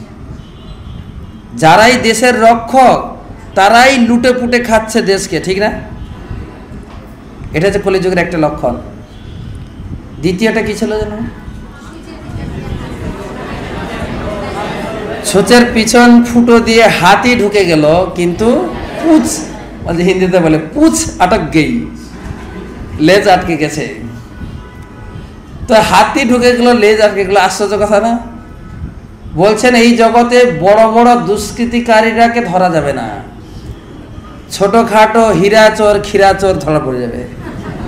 ছোটখাটো চুটকি পকেট মার জুতা চোর ওদেরকে ধরে লোকে পিটাবে, কিন্তু বড় বড় রাজ্যের লোকেরা একদম মানে ফকির করে দিল রাজ্যটাকে, তারা ধরা পড়ছে না, ঠিক? এটা কলিযুগের লক্ষ্য। তৃতীয়টা কি ছিল? একটা কি বলে কলসি থেকে 5টা গ্লাস ভরলো। আরে এক পিতা তার উপার্জন, তার শক্তি সামর্থ্য দিকে 5 ছেলেকে মানুষ করে বড় করে তুলতে পারবে, কিন্তু 5 ছেলে মিলে এক বাবাকে খাওয়াতে পারবে না। হচ্ছে কি না? কলিযুগের লক্ষণ। খুব আশ্চর্য কথা না এগুলো? আর লাস্ট কি ছিল? একটা সরু সুতা দিয়ে, আরে কলৌ তো সে নিধার আজন অস্তি এক মহাৎগুণ, এই হরিনাম এক নামে যত পাপ হয় পাপীর সাধ্য নাই তত পাপ। পাহাড় প্রমাণ, পর্বত প্রমাণ, আপনার পাপ রাশি সঞ্চিত থাকলেও এই সরু সুতারূপী হরির নামের যিনি আশ্রয় গ্রহণ করেছেন, সমস্ত পাপ রাশিকে তছনছ করে দিতে পারবে। এই কলিযুগের একটা মহৎ গুণ রয়েছে। তা কলি তো তখনই দেখা দিয়ে গেছেন যুধিষ্ঠির মহারাজকে। সেজন্য কলি বলছেন, আরে আমাকে আপনি মারতে চাইছেন, কিন্তু এই তো আবেদনপত্র তো আগে থেকেই পাস হয়ে আছে, আমি তো আগে থেকেই এখানে আছি, আমাকে দয়া করে আশ্রয় দিন। তো যুধিষ্ঠির পরীক্ষিত মহারাজ তাকে আশ্রয় দিলেন। কোন কোন জায়গায় থাকবেন তিনি বলছেন, কলি বা অধর্মকে যদি রাজা রাষ্ট্রনেতা রূপে আচরণ করতে দেওয়া হয় তাহলে অবশ্যই মিথ্যা, লোভ, চৌর্য, অসভ্যতা, বিশ্বাসঘাতকতা, দুর্ভাগ্য, কপটতা, কলহ এবং দম্ভ প্রভৃতি অধর্মসমূহ প্রবলভাবে বৃদ্ধি পাবে। অতএব হে অধর্ম বন্ধু, পরমেশ্বর ভগবানের সন্তুষ্টি বিধানের জন্য যেখানে সত্য ধর্মের ভিত্তিতে যজ্ঞ বিস্তারণ নির্পুণ যাজ্ঞিকেরা যজ্ঞ অনুষ্ঠান করেন, সেই ব্রহ্মাবর্ত প্রদেশে তোমার থাকা উচিত নয়। তিনি কোথায় থাকবেন? তিনি বলছেন যে যজ্ঞে যদিও কখনো কখনো কোনো দেবতা পূজিত হন, তথাপি সেই পূজার মাধ্যমে পরমেশ্বর ভগবানের পূজা হয়ে থাকে। কারণ তিনি স্থাবর জঙ্গম সকলেরই আত্মা, তিনি বায়ুর মতো সকলের অন্তরে ও বাহিরে অবস্থিত। তাই ভগবান শ্রীহরি যজ্ঞের দ্বারা সন্তুষ্ট হয়ে যাজ্ঞিকদের মঙ্গল বিধান করেন। তাই পরীক্ষিত মহারাজকে যজ্ঞর এই কলি আবার প্রার্থনা করলেন, হে পৃথিবীর সম্রাট, আপনার আজ্ঞা অনুসারে আমি যেখানেই বাস করব বলে মনস্থ করছি, সেখানে আপনি ধনুর্বাহন সহ আপনাকে সর্বত্র দেখতে পাচ্ছি। মানে আপনার রাজ্যে সর্বত্র আপনি দর্শন করছি যে আপনি খুব কড়া রূপে রয়েছেন, আমি কি করে প্রবেশ করব? হে ধার্মিক শ্রেষ্ঠ, আপনি এমন কোনো স্থান নির্দেশ করুন যেখানে আমি স্থির চিত্তে আপনার আজ্ঞা পালন করতে পারি। তো সুত গোস্বামী বলছেন, কলির এই আবেদন স্মরণ করে পরীক্ষিত মহারাজ যেখানে বাসস্থান দিয়েছিলেন কলিকে, দ্রুতক্রীড়া, আসবপান, অবৈধ স্ত্রীসঙ্গ ও পশু হত্যা, সেই স্থানে থাকার অনুমতি দিলেন। যেটা প্রভুপাদ 4টা নিয়ম দিয়ে গেছেন। 4টা দেখুন, দ্রুতক্রীড়া আছে না আমাদের, আসবপান অর্থাৎ নেশা বর্জন, অবৈধ সঙ্গ এবং আমিষাহার, এই 4টি জায়গায় তুমি থাকবে। কিন্তু পরীক্ষিত মহারাজের রাজ্যে এই 4টি হতো না। তাই পুনরায় কলি পরীক্ষিত মহারাজের কাছে প্রার্থনা করলেন। তখন কলি পুনরায় স্থান প্রার্থনা করলে পরীক্ষিত মহারাজ তাকে সুবর্ণে বসবাসের অনুমতি প্রদান করলেন। কেননা যেখানেই সুবর্ণ সেখানেই মিথ্যা, মত্ততা, কাম ও হিংসা বর্তমান। সুবর্ণ সোনাতে, সোনা, সেই জন্য সোনা থেকে একটু দূরে থাকলে ভালো, বিশেষ করে যারা ভক্তবৃন্দ, কলির স্থান। তো সেই জন্য অধর্মাশ্রয় কলি উত্তরানন্দন পরীক্ষিতের আজ্ঞা শিরোধার্জন করে তার দেওয়া সেই 5টি স্থানে বাস করতে লাগলেন। যে মানুষ মঙ্গলময় প্রগতি আকাঙ্ক্ষা করেন, বিশেষ করে রাজা, লোকনেতা, ধর্মনেতা, ব্রাহ্মণ, সন্ন্যাসী, তাদের পক্ষে এই সমস্ত অধর্ম আচরণে লিপ্ত হওয়া উচিত নয়। এখানে সুত গোস্বামী বলছেন, বিশেষ করে দেখুন, দেশের রাজা, লোকনেতা, ধর্মনেতা যারা ধর্ম আচরণ করছেন, ব্রাহ্মণ এবং সন্ন্যাসী, এই 5টা জিনিসকে বর্জন করে চলবেন। কখনোই এগুলোর আশ্রয় নেবেন না। তো তারপরে মহারাজ পরীক্ষিত বিশেষ ধর্মের তপশৌচ দয়ারূপ 3টি ভগ্নাচরণ পুনরায় প্রতিষ্ঠিত করেছিলেন এবং তার আশ্বাসপূর্ণ কার্যকলাপের মাধ্যমে পৃথিবী প্রভূত উন্নতি সাধন করেছিলেন। কোনো কোনো পাঠক বলেন, পরীক্ষিত মহারাজ যখন এই 5টি স্থান দান করলেন, যেরকম শৌনক ঋষি প্রশ্ন করেছিলেন সুত গোস্বামীকে যে মহারাজ পরীক্ষিত কলিকে কেন শাস্তি পূর্ণরূপে মৃত্যুদণ্ড দান করলেন না কেন? তো তিনি জেনেছিলেন এই কলিযুগে একটা সমস্ত কিছু দোষের সমুদ্র হলেও একটা মহৎ গুণ রয়েছে। ঠিক সেইভাবে যখন কলিকে এই 5টা স্থান দেওয়া হলো, তখন কলি উচ্চ হাস্য করে, অট্টহাস্য করছে, খুব হাসছে জোরে জোরে। তখন পরীক্ষিত মহারাজ জিজ্ঞাসা, কি হলো? না, হে রাজন, আপনি তো মনে করছেন যে কেবলমাত্র হরি নামের আশ্রয় করে জীব সমস্ত এই কলির প্রভাব থেকে, আমার প্রভাব থেকে মুক্ত হয়ে যাবে। এইটা শুনে আমার হাসি লাগছে। কেন? আরে হরি নাম আমি করতে দিলে তো লোকে করবে। এত সুলভ হওয়া সত্ত্বেও আপনি কি মনে করছেন সবাই হরিনাম করবে? করছে কি লোকে? আর আমরা হরিনাম পেয়েও কি সুলভ মনে হচ্ছে না খুব কঠিন মনে হচ্ছে? এটাও একটা কলি লেগে আছে পিছনে। তো সেই জন্য এভাবে অভিমন্যু পুত্র মহারাজ পরীক্ষিত এতই মহৎ গুণ সম্পন্ন ছিলেন যে তার দ্বারা এই পৃথিবী শাসিত হয়েছে বলেই আপনাদের পক্ষে এই যজ্ঞ করা সম্ভব হয়েছে। 18 অধ্যায়। সুত গোস্বামী বললেন, মহারাজ পরীক্ষিত মাতৃগর্ভে অবস্থানকালে জোনাচার্যের পুত্র অশ্বত্থামার ব্রহ্মাস্ত্র দগ্ধ হওয়া সত্ত্বেও অদ্ভুত কর্মা ভগবান শ্রীকৃষ্ণের কৃপায় মৃত্যুমুখে পতিত হননি, সেটা আমরা জানি। কিন্তু মহারাজ পরীক্ষিত সর্বদা জ্ঞাতসারে পরমেশ্বর ভগবানের শরণাগত ছিলেন। তিনি ব্রাহ্মণদের অভিশাপে তক্ষক দংশনে প্রাণ সংকট হলেও তিনি ভয়ে বিচলিত হননি। তারপর সমস্ত সঙ্গ পরিত্যাগ করে মহারাজ পরীক্ষিত ব্যাসদেবের পুত্র সুখদেব গোস্বামীর শরণাগত হয়ে তার শিষ্যস্ত বরণ করেছিলেন। ভগবানের তত্ত্ব সম্যকভাবে অবগত হয়ে গঙ্গার তীরে তার দেহত্যাগ করার জন্য তিনি অপেক্ষা করেছিলেন। অভিনন্দনন্দন মহারাজ পরীক্ষিত যতদিন এই পৃথিবীতে একছত্র সম্রাট ছিলেন ততদিন কলি এই পৃথিবীর সর্বত্র প্রবিষ্ট হলেও তার প্রভাব বিস্তার করতে পারেনি। নানু দেশটি কলিং সম্রাট সারঙ্গই বা সারভুক 7 নম্বর শ্লোক। কুলন্নাসু সিদ্ধন্তি নেতরাণী কিতা নিজত। মহারাজ পরীক্ষিত ছিলেন মধুকরের মতো সারগ্রাহী। তিনি খুব ভালোভাবেই জানতেন যে এই কলিযুগের শুভকর্ম সম্পাদন করার ইচ্ছা মাত্রই তার ফল পাওয়া যায়, কিন্তু অশুভ কর্মসমূহের ক্ষেত্রে সেরূপ ফল হয় না, সেগুলি অনুষ্ঠিত হলেই ফল দান করে। তাই কলিযুগের প্রতি তিনি বিদ্বেষী ছিলেন না, কলির প্রতি তিনি বিদ্বেষী ছিলেন না। তো সুত গোস্বামী বলছেন পরীক্ষিত মহারাজ জানতেন কলিযুগের একটা মহৎ লক্ষণ কি। তিনি বলছেন, কেবলমাত্র কেউ যদি মনে মনে শুভ চিন্তা করে, খুব মঙ্গলময় কিছু চিন্তা করে, চিন্তা মাত্রই ফল পেয়ে যাবে, না করলেও। কিন্তু অপরদিকে অন্যান্য যুগে যেরকম চিন্তা মাত্রই অশুভ কর্মের ফল প্রসব করত, কারো মনে যদি কোনো কুচিন্তা এসে যায়, সেই কুচিন্তা যদি বাস্তবে যতক্ষণ না করছে ততক্ষণ ফল দেবে না। তার মানে আমি উৎসাহিত করছি না যে আপনারা কুচিন্তা করতেই থাকুন, না, কিন্তু কলিযুগের একটা বড় লক্ষণ। তো সেই জন্য এখানে বলছেন যে কেবলমাত্র সুচিন্তাতেই ফল দান করে, এবং ভক্তির সমেত শুনতে তার ভুরি ভুরি প্রমাণ দিয়ে গেছেন।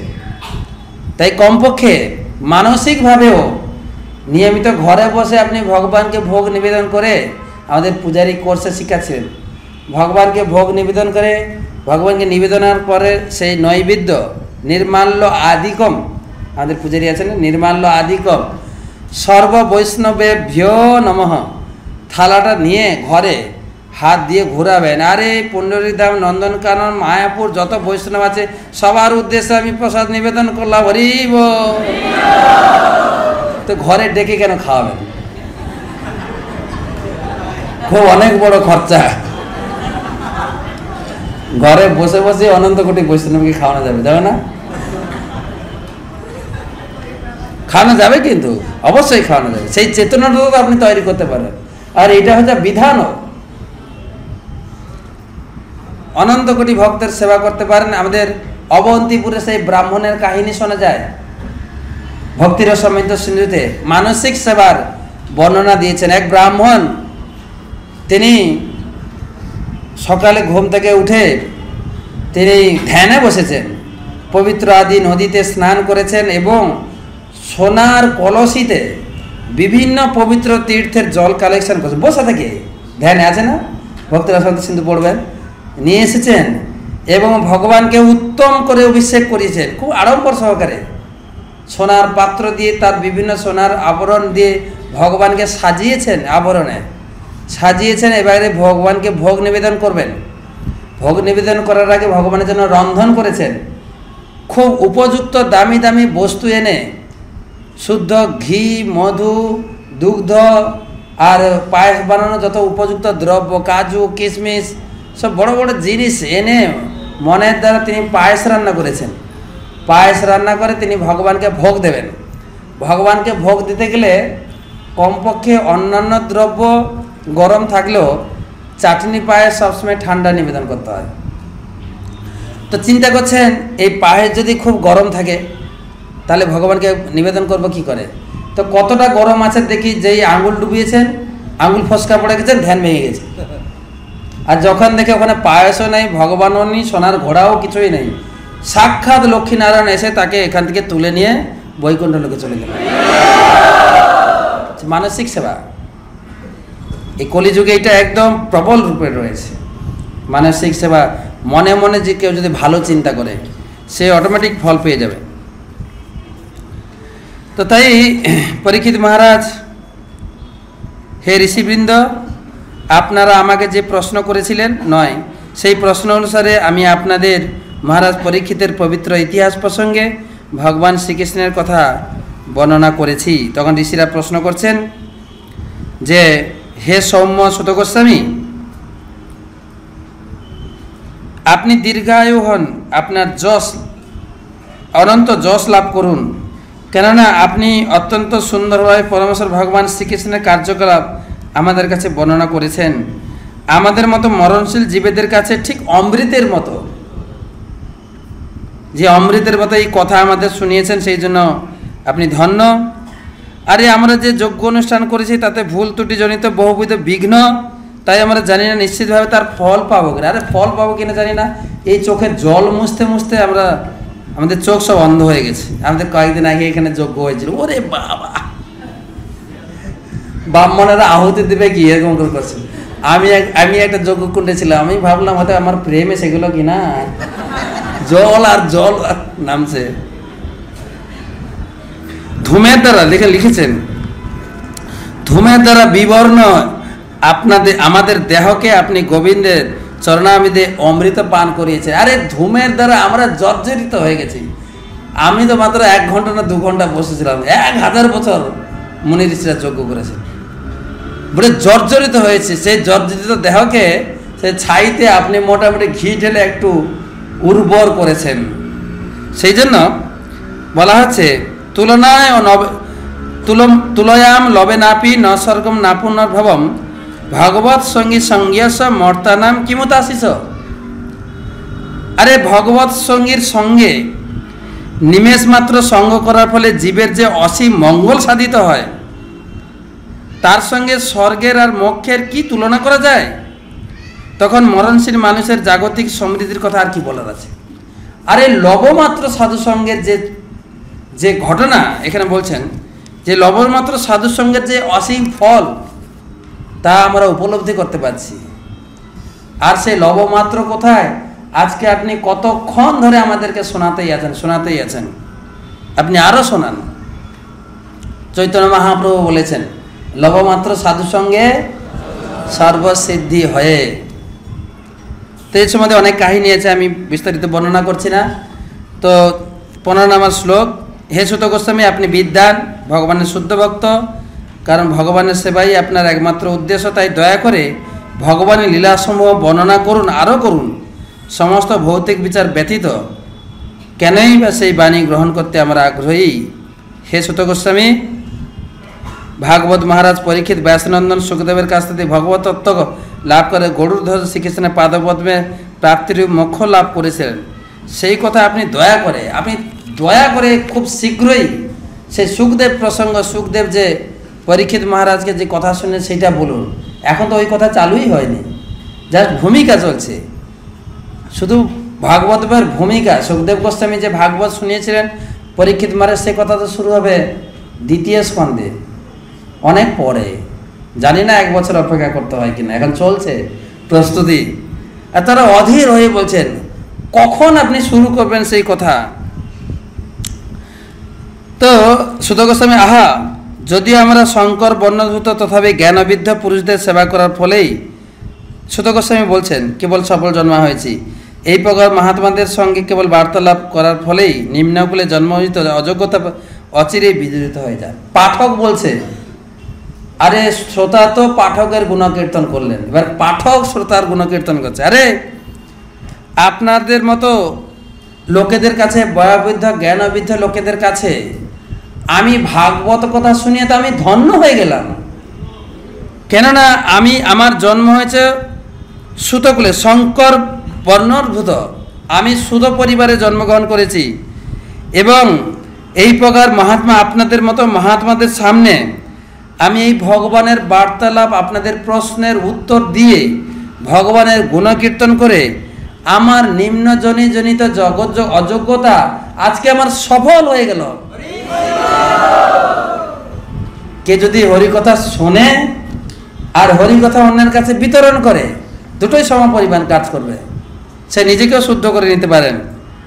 আর যারা মহান ভক্তের নির্দেশ অনুসারে অসীম শক্তি সম্পন্ন অনন্তের দিব্য নাম কীর্তন করে, তাদের কি বলার আছে? পরমেশ্বর ভগবানের শক্তি অনন্ত, পূর্ণ দিব্য এবং তার নাম অনন্ত। তো এইভাবে পাঠকের বর্ণনা করতে করতে গিয়ে বলছেন, ব্রহ্ম পাদনখ মিশ্রিত শরীর সংগ্রহ করে অর্ঘ্যস্বরূপ মহাদেবকে নিবেদন করেন, যা মহাদেব সহ সমগ্র জগৎকে পবিত্র করেন। জগতের সেই মুকুন্দ ভিন্ন আর কে ভগবত পাহ্য হতে পারেন?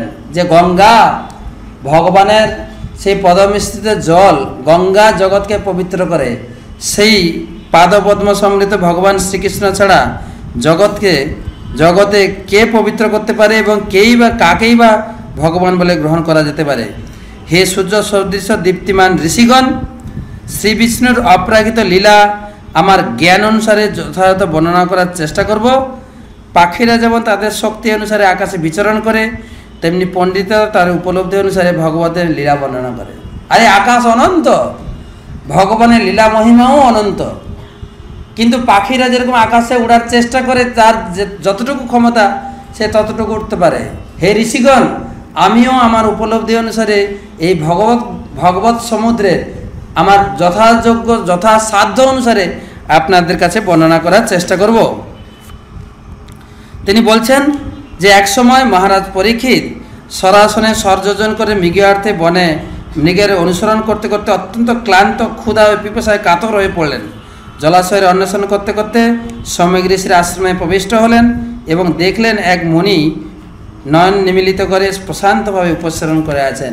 একবার মহারাজ পরীক্ষিত তিনি মৃগয়া করতে করতে করতে করতে তিনি জঙ্গলের মধ্যে পিপাসাসক্ত হয়ে পড়েন এবং তিনি জলের অন্বেষণ করতে করতে এক মুনির আশ্রমে যান।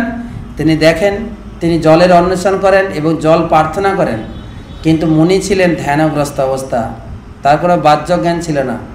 কিন্তু বাহ্যজ্ঞান না থাকার জন্য তিনি রাজাকে তার প্রত্যুত্তর বা জল নিবেদন করতে পারেননি।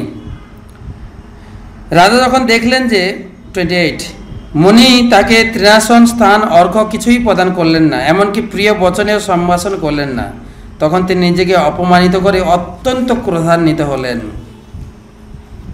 সুত গোস্বামী বলছেন, রাজার এই যে ক্রোধাচরণ এর আগে কখনো দেখা যায়নি। 29 পূর্বে রাজা কখনো এরকম আচরণ করেননি। এইভাবে অপমানিত হয়ে মহারাজ পরীক্ষিত ক্রোধবশত ব্রহ্মর্ষির স্কন্ধদেশে একটি মৃতসর্প ধনুকের অগ্রভাগ স্থাপন করে রাজপ্রাসাদে প্রত্যাবর্তন করলেন। তিনি কেউ কোনো পাঠক বলে থাকেন, আমি কোথাও বইতে পড়িনি, যখন পরীক্ষিত মহারাজ কলিকে স্বর্ণে স্থান দিলেন, কোনো পাঠক এইরকম ব্যাখ্যা করেন যে পরীক্ষিত মহারাজের যে মুকুটটা ছিল সেটাও স্বর্ণ দিয়ে তৈরি, আর সঙ্গে সঙ্গে কলি অ্যাটাক করেছে, আর যার ফলে এই বিভ্রান্তির ঘটনাগুলো ঘটছে। গৃহে প্রত্যাবর্তন করে তিনি মনে মনে ভাবতে লাগেন, পরীক্ষিত মহারাজ ঘরে ফিরে গেছেন, ক্রোধের বসে একটা সাপকে মনের গলায় জড়িয়ে দিয়ে ফিরে গেছেন। আচ্ছা, সেই ঋষি কি সত্যি ইন্দ্রিয়সমূহ একাগ্র করে নিমিলিত নেত্রে ধ্যান করছিলেন, নাকি সমাধি হওয়ার ভান করছিলেন? তিনি ঘরে বসে চিন্তা করছেন। সেই মুনির আর সেই বসে ঘটনা ঘটেছে কি, সেই মুনির এক পুত্র ছিল, সম্যক ঋষির পুত্র শৃঙ্গী। সে ছিল খুবই শক্তিশালী। কোনো ব্রাহ্মণেরা তার কাছে গিয়ে খবর দিল, আরে বালক, তুমি কি শুনেছ যে তোমার বাবাকে আমাদের এই রাজা পরীক্ষিত অপমানিত করেছে, লাঞ্ছিত করেছে? আর তখন বালকটা খুবই তেজস্বী ছিল, খুবই রেগে গেছে। 33 শাসকের দেখো, রেগে গিয়ে বালক বলছে, দেখো শাসকেরা কীরকম পাপ আচরণ পরায়ণ হয়েছে। কাক এবং দ্বার রক্ষক কুকুরেরা কুকুরদের সঙ্গে যাদের তুলনা করা হয়, আজ কিনা তারাই প্রভুর প্রতি আচরণ করছে। আরে সারা জগতের সেই সাম্রাজ্যের মালিক হচ্ছে ব্রাহ্মণেরা। সেই ব্রাহ্মণদের কাছে রাজারা কুকুরের মতো দাঁড়ে এসে ভিক্ষা করে, আর কি বলে সিকিউরিটি গার্ডের মতো দাঁড়িয়ে থাকে। সেই কুকুররা কিনা আজকে কিনা তারা রাজা হয়েছে এবং তারা ব্রাহ্মণকে দণ্ড দিচ্ছে। গৃহে রক্ষক কুকুর বলে নিরূপিত হয়েছে, তারা অবশ্যই দ্বার দেশে পৌঁছে থাকে। কুকুরদের কাজ হচ্ছে ব্রাহ্মণদের গেটে পাহারা দেবে। আজ তারা কিসের ভিত্তিতে গৃহে প্রবেশ করে প্রভুর পাত্রে ভোজন করার সাহস পায়? আরে সেই রাজা কুকুররা ব্রাহ্মণদের বাড়ির পাহারাদারের মতো, তারা কিনা বাড়ির ভিতরে প্রবেশ করে খাবারের দাবি করে। সকলের পরম শাসক পরমেশ্বর ভগবান শ্রীকৃষ্ণ স্বধামে চলে গেছেন বলে আমাদের কি শক্তি নষ্ট হয়ে গেছে? আমি দণ্ডদান করছি, দেখো আমার কি শক্তি। তখন হাতে জল নিয়ে এবং চক্ষু নিমিলিত করে মন্ত্র পাঠ করছেন। বলছেন, বজ্রসম কৌশিকী নদীর জল আচমন করে বজ্রপম বাক্য উচ্চারণ করে বলল, সেই ব্রাহ্মণের পুত্র রাজাকে অভিশাপ দিল, যে কুলাঙ্গার মর্যাদা লঙ্ঘন করে আমার পিতাকে এইভাবে অবমাননা করেছে, আমার আদেশ ক্রমে তক্ষক সর্প সপ্তম দিনে তাকে দংশন করবে। আর ঋষিকুমার এই বলে তিনি আশ্রমে তিনি প্রচণ্ড কাঁদতে শুরু করেছে। আর কাঁদতে কাঁদতে পিতার শরীরের উপর পড়ে গেছে, পিতার ধ্যান ভেঙে গেছে। তখন বাবা বলছেন, কি হয়েছে তোমার? পুত্রের কন্দনে তিনি তার ধ্যান ভেঙে গেল এবং দেখলেন তার গলায় একটা মৃত সর্প জড়িয়ে আছে। তখন তিনি সাপটাকে ছুঁড়ে ফেলে দিলেন 40। আর তিনি জিজ্ঞাসা করছেন পুত্রকে, হে বৎস, কিসের জন্য তুমি কান্না করছো? কেউ কি তোমার অনিষ্ট করেছে? সে কথা শুনে ঋষি বালক পিতাকে সমস্ত বৃত্তান্ত বললেন।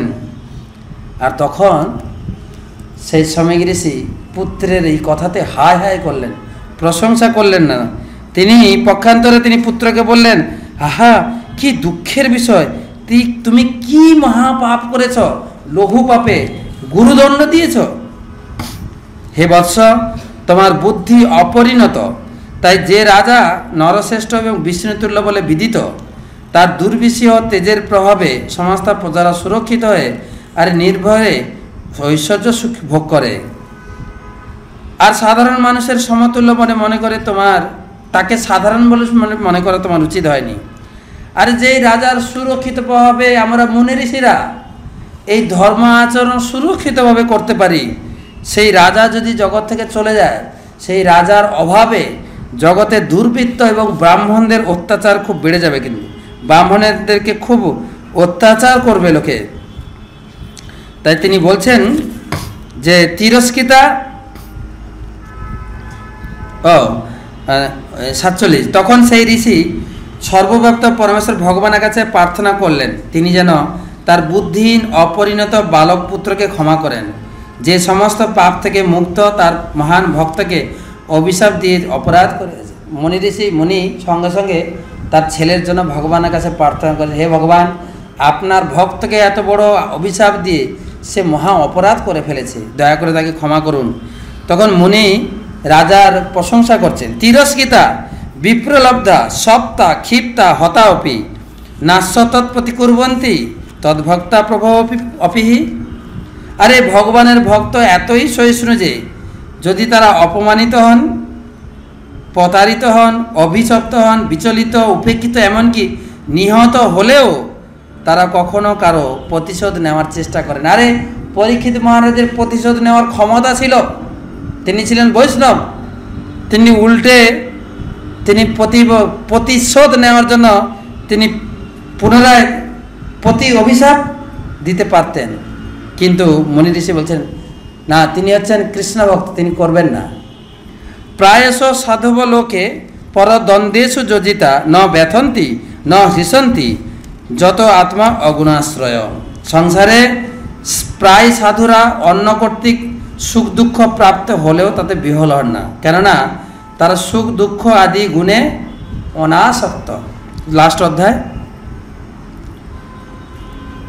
তো তখন সুত গোস্বামী বলছেন, আর গৃহে প্রত্যাবর্তন করার সময় তিনি এইরকম ভাবছেন যে আমি সেই সাপকে জড়িয়ে ব্রাহ্মণকে অপমানিত করেছি, তো আমি এই মহা অপরাধের জন্য আমার এখনই বড় ধরনের একটা দণ্ড পাওয়া উচিত। আর এই কথা যখন চিন্তা করছেন তখন বাইরে থেকে সেই ব্রাহ্মণ যে কি বল বালক ব্রাহ্মণের যে পিতা সম্যক ঋষি খবর পাঠিয়েছেন, হে রাজন, আমার পুত্র চঞ্চলতা বশত অসাবধানতা বশত তোমাকে অভিশাপ প্রদান করেছে, তো তুমি তার জন্য প্রস্তুত হয়ে নাও। তো রাজার কাছে খবর পাঠিয়েছেন যে রাজা যখন এইভাবে অনুশোচনা করছিলেন তখন তিনি সংবাদ পেলেন যে ঋষিপুত্রের অভিশাপের ফলে তক্ষকের দংশনে অচিরেই তার মৃত্যু হবে। রাজা সেই শুভ সংবাদটিকে শুভ সমাচার বলে মনে করেছিলেন, কারণ তার ফলে জাগতিক বিষয়ের প্রতি তার বৈরাগ্য উৎপন্ন হবে।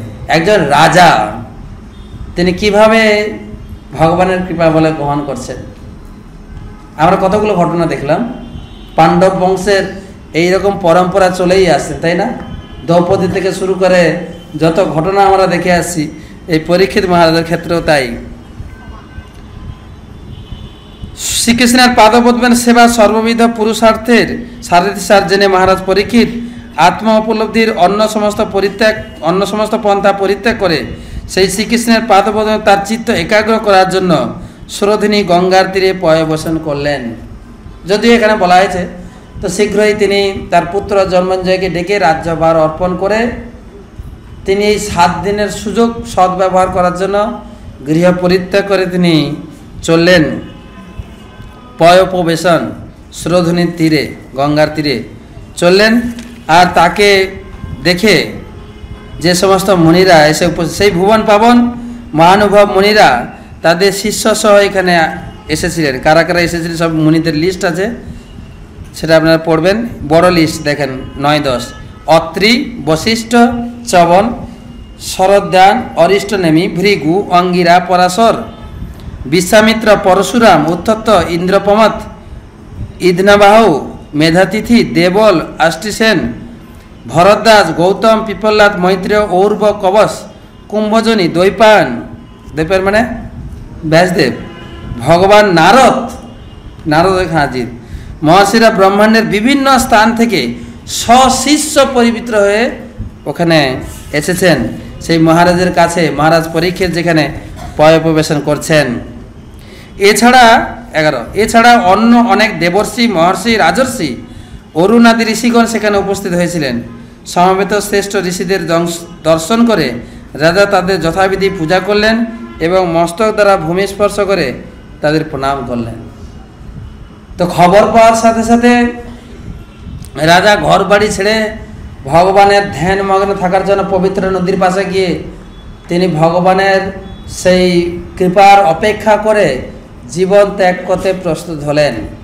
আমাদের দেশেও এইরকম আমরা মোটামুটি অভিশপ্ত না হলেও অ্যাডভান্স আমরা জেনে যাই কদিন আমরা বাঁচব। আপনাদের বাংলাদেশে এই ধরনের লোক বা এই সিঙ্গি মুনির মতো অভিশাপ দেওয়ার লোক না থাকলেও আমাদের ভারতে আছে। সেই ভেলোর, বাংলাদেশের লোক খুব দৌড়ায় ওখানে, ভেলোরে সেসব লোকেরা বসে আছে, আপনার কঠিন রোগ নির্ণয় করে বলে দেয় তুমি আর তিন মাসের বেশি বাঁচবে না। শোনা যায় না এরকম? তুমি আর 6 মাসের বেশি বাঁচবে না। আর তুরন্ত ওখান থেকে ফ্লাইটে করে লোকে ঘরে এসে ইন্দ্রিয় সুখ ভোগ করতে শুরু করে, আত্মীয় স্বজনরা ডেকে ডেকে তাকে খাওয়ায়, আরে তুমি তো চলে যাবে, খেয়ে নাও বেশি করে। আর সেই আচরণ আর পরীক্ষিত মহারাজের আচরণ কতটা পার্থক্য দেখেন।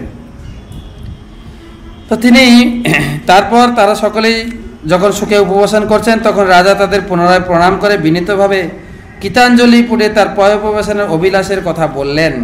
রাজা বলছেন, আমরা যথার্থই মহাত্মাদের কৃপা লাভের শিক্ষিত শ্রদ্ধাশীল রাজাদের মধ্যে মহা সৌভাগ্যবান। আপনাদের জয় হোক।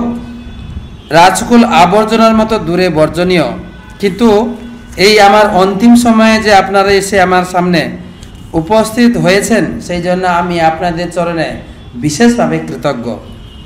তাহলে ভীষ্মের মৃত্যু, পরীক্ষিত মহারাজেরও মৃত্যু দেখেন, ঘর বাড়ি ছেড়ে কোথায় মারা যাচ্ছে।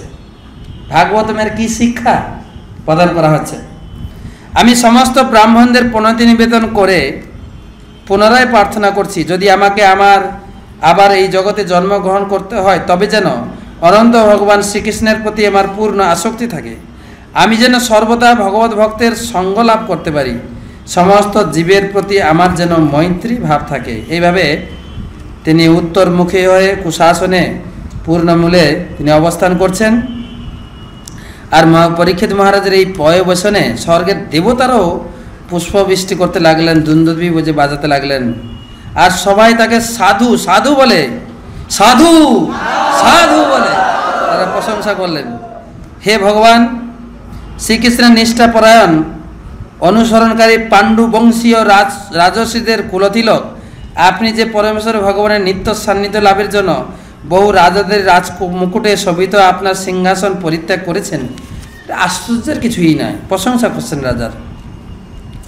এবং যতক্ষণ পর্যন্ত ভগবানের শ্রেষ্ঠ ভক্ত মহারাজ পরীক্ষিত সমস্ত জড় কলুষ এবং সর্বপ্রকার শোক থেকে পূর্ণরূপে মুক্ত হয়ে পরম ধামে ফিরে না যাচ্ছেন, ততক্ষণ আমরা এখানে অবস্থান করব।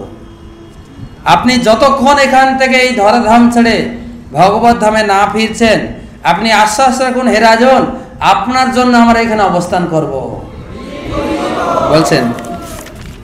তো তখন ঋষিরা যা বলেছিলেন তা অত্যন্ত শ্রুতিমধুর, গম্ভীর, অর্থপূর্ণ, পূর্ণরূপে সত্য ছিল। তা শুনে পরীক্ষিত মহারাজ শ্রীকৃষ্ণের কার্যকলাপ শোনার অভিলাষে সেই মহর্ষিদের অভিনন্দন জানিয়ে বলতে লাগলেন, হে মহর্ষিগণ, আপনারা সকলে অত্যন্ত কৃপাপরবশ হয়ে ব্রহ্মাণ্ডের সমস্ত দিক থেকে এখানে এসেছেন। আপনারা সকলে ত্রিভুবনের ঊর্ধ্বে বিরাজমান মূর্তিমান বেদসমূহের মতো, কেননা অপরের প্রতি অনুগ্রহ করাই আপনাদের স্বভাব, এবং তাছাড়া এই জীবন বা পরবর্তী জীবনে আপনার কোনো স্বার্থ নেই। তো এইভাবে যখন পরীক্ষিত মহারাজ সভাসদের গুণকীর্তন করছেন, সেই সময় 25 তখন ব্যাসদেবের শক্তিমান পুত্র যদৃচ্ছক্রমে পৃথিবী পর্যটন করতে করতে সেখানে এসে উপস্থিত হলেন। তিনি ছিলেন বহির্বিষয়ে উদাসীন, কোনো আশ্রম বিশেষের চিহ্নবিহীন আত্মারা অবধূত বেশধারী। তাকে পাগলভাবে নারী ও বালকেরা পরিবেষ্টন করে। তখন গ্রামের ভিতর দিয়ে পরীক্ষিয়ে সুখদেব গোস্বামী হেঁটে যাচ্ছিলেন, বাচ্চারা নারীরা এই দেখো দেখো দেখো মজা দেখতে দেখো পিছনে ছুটছে। আর ছুটতে ছুটতে যখন এই পরীক্ষিত মহারাজের রাজসভায় যখন প্রবেশ করলেন, এবং রাজসভাতে পরীক্ষিত মহারাজ যেভাবে তাকে অভ্যর্থনা করলেন, সে বাচ্চারা থেকে ভয় খেয়ে গেছে, ওরে বাবা এইরকম লোকটা নাকি। তখন তারা ভয়ে চুপচাপ পিছিয়ে পিছিয়ে পালিয়ে গেছে। তো তখন ব্যাসদেবের পুত্রের বয়স ছিল 16 বছর। তার চরণ, হাত, জঙ্ঘা, বাহু, স্কন্ধ, কপল, দেহের অন্যান্য সমস্ত অঙ্গগুলি অত্যন্ত সুন্দরভাবে গঠিত ছিল। তার চোখ দুটি ছিল অত্যন্ত সুন্দর আকর্ণ বিচিত্র। তার নাসিকা ছিল উন্নত, কান দুটি ছিল ঠিক এক মাপের। তার মুখমণ্ডল ছিল অত্যন্ত আকর্ষণীয়। তার কণ্ঠদেশ ছিল অত্যন্ত সুগঠিত, শঙ্খের মতো সুন্দর। আরে সুত গোস্বামী তখন ছিলেন, তার সম্পূর্ণ সুখদেব গোস্বামীর বর্ণনা এখানে প্রদান করছেন, আরও তার শরীরের গঠন বর্ণনা করেছেন, আপনারা পড়বেন। আর যখন তিনি প্রবেশ করলেন 28 তার অঙ্গকান্তি শ্যামবর্ণ, নবযৌবন সম্পন্ন, সুন্দর। তার দেহের সৌন্দর্য, মধুর হাসি রমণীদের কাছে রমণীয় ছিল। যদিও তিনি তার স্বাভাবিক মহিমা লুকাবার চেষ্টা করছিলেন, কিন্তু সেখানে উপস্থিত মহর্ষিরা ছিলেন দেহের লক্ষণ বিচারে পটু, তাই তাকে এক মহাপুরুষ রূপে চিনতে পেরে সকলে আসন ছেড়ে উঠে তাকে শ্রদ্ধা সম্মান করলেন। মহারাজ পরীক্ষিত মহারাজ যখন সম্মান করছেন, সবাই সম্মান করছেন, তখন বাচ্চারা আর ওই বালিকারা যে পিছন বেশ ছুটে আসলো, তারা ভয়ে পালিয়ে গেছেন। আর এইভাবে তিনি তখন মুনিবর সুখদেব গোস্বামী প্রশান্ত চিত্তে উপবেশন করলেন। তার বুদ্ধি ছিল অত্যন্ত তীক্ষ্ণ, তিনি নিঃসংকোচে তার প্রশ্নের উত্তর দিতে প্রস্তুত হলেন।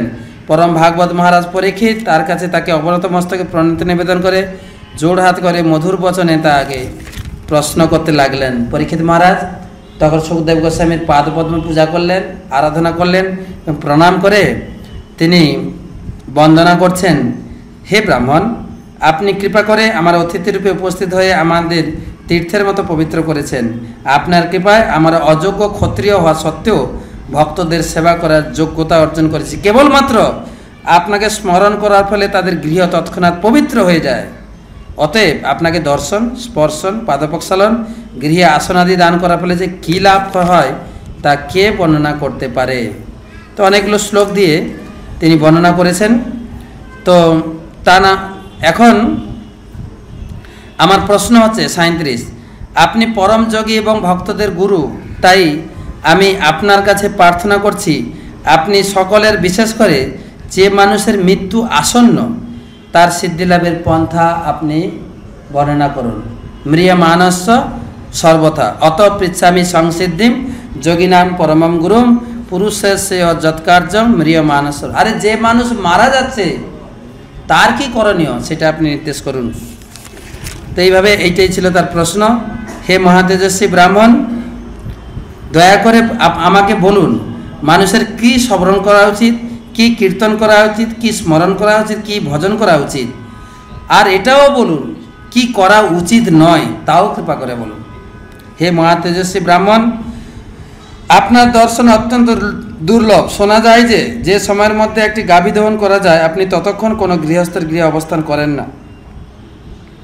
তিনি বর্ণনা করার পরে, অর্থাৎ আমার এই প্রশ্ন উত্তর দেওয়ার জন্য আপনি আরও কিছুক্ষণ আপনাকে এখানে থাকতে হবে। ওই যে আপনার নির্দিষ্ট গাভী দহন কাল পর্যন্ত থাকেন, ওই সময় থাকলে হবে না। আরে আমি অভিশপ্ত হয়েছি, তা 7 দিনের ভিতরে আমার মৃত্যু হবে, দয়া করে আপনি 7 দিন এখানে অবস্থান করে আমাকে ভগবানের লীলা কাহিনী শোনান, আমার জীবনকে ধন্য করুন। তাই ছিল সুত গোস্বামী বললেন, রাজা পরীক্ষিতের মধুর ভাষ্য, এই মধুর সম্ভাষণে এইভাবে প্রশ্ন করার পর সেই ধর্মজ্ঞ মহাপুরুষ ভগবান ব্যাসনন্দন সুখদেবের উত্তর দিতে শুরু করলেন। আর সে উত্তর আর এখন হচ্ছে না, 1 বছর অপেক্ষা করতে হবে। নন্দরাজ শ্রীমদ্ ভাগবতম কি। তা আমি যাই হোক, যদিও সব শ্লোক পড়তে পারলাম না, আমার একটা ইচ্ছা ছিল এটা ভাগবতম সম্বন্ধে একটু ধারণা প্রদান করব। আশা করি আপনারা প্রতিটি অধ্যায়ের মূল বিষয়বস্তু ধরতে পেরেছেন এবং আপনাদের কাছে, সকলের কাছে শ্রীমদ্ ভাগবতমের গাইড বুক রয়েছে। তো আপনারা পুনরায় এটাকে 1 বছর ধরে পড়ুন কমপক্ষে, আবার পুনরায় এটার উপরে ঘষা মাজা করলে আমরা এর থেকে আরও তত্ত্ব উদ্ঘাটন করতে পারবো। ঠিক সুত গোস্বামী যেরকম মনি ঋষিদের বলেছেন, তার উপলব্ধি অনুসারে বলেছেন, আমিও চেষ্টা করেছি যতটুকু আমি গ্রহণ করতে পেরেছি সাধু গুরু বৈষ্ণবের কাছ থেকে আমি আপনাদেরকে দেওয়ার চেষ্টা করেছি। আর পাঠে ভুল ত্রুটি পরিলক্ষিত হলে আপনারা আমাকেই দোষারোপণ করবেন। আমার প্রাপ্তির সূত্র, আমি যাদের কাছ থেকে এই জ্ঞান গ্রহণ করেছি তাদের দোষারোপ করবেন না। আমি এর আগেও বলেছি যে পুকুরের ভক্তি সিদ্ধান্ত সরস্বতী ঠাকুর তিনি উদাহরণ প্রস্তুত করে বলেছেন, পুকুরের পাড়ে নিম গাছ এবং আম্রবৃক্ষ মানে নিম্ববৃক্ষ থাকলেও পুকুরের একই জল পান করলেও আম্রবৃক্ষ মিষ্টি ফল আর নিম্ববৃক্ষ তিতো ফল দান করে, তাতে জলের কোনো দোষ নেই, ধারণ ক্ষমতার দোষ। তাই ভাগবত জ্ঞানের যে প্রভাব সাধুগুরু বৈষ্ণবের কাছে গ্রহণ করার আমার অক্ষমতা হেতু কিছু ভুল ত্রুটি পরিলক্ষিত হয়েছে, আপনারা ক্ষমা করবেন। হরে কৃষ্ণ। হরে কৃষ্ণ হরে কৃষ্ণ কৃষ্ণ কৃষ্ণ হরে হরে, হরে রাম রাম রাম হরে হরে। কি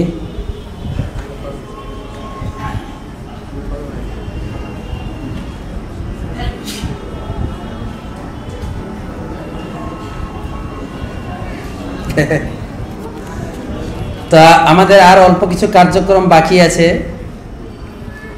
তা আমি আশা করি সেই সময়টুকু আপনাদের সহযোগিতা আমরা আশা করব। এখন আমাদের ভাগবত যে আমরা 7 দিন শ্রবণ করলাম, একটা ছোট্ট পরীক্ষা আছে। তো কেউ পরীক্ষা নিয়ে সংশয় প্রকাশ করবেন না, এটা পরীক্ষা ঠিক নয়, এটা একটা ইনফরমেশনের মতো। আমরা কোন অধ্যায়ে কি কি পড়েছি তার উপরে একটা দিক দর্শন দেওয়া আছে। এটা তো লাগানো আছে, এটা খুলবে না, দেখে দেখলি তো সেই জন্য উল্টে দিলে হয়। তো আপনাদের দিক দর্শন করার জন্য একটা কোশ্চেন দেওয়া আছে, অতি শীঘ্রই আপনারা ওরা উত্তর, প্রথমে নাম লিখবেন, আপনি কোন প্রচার উল্টে দেন না, কোন প্রচার বিভাগের সঙ্গে যুক্ত?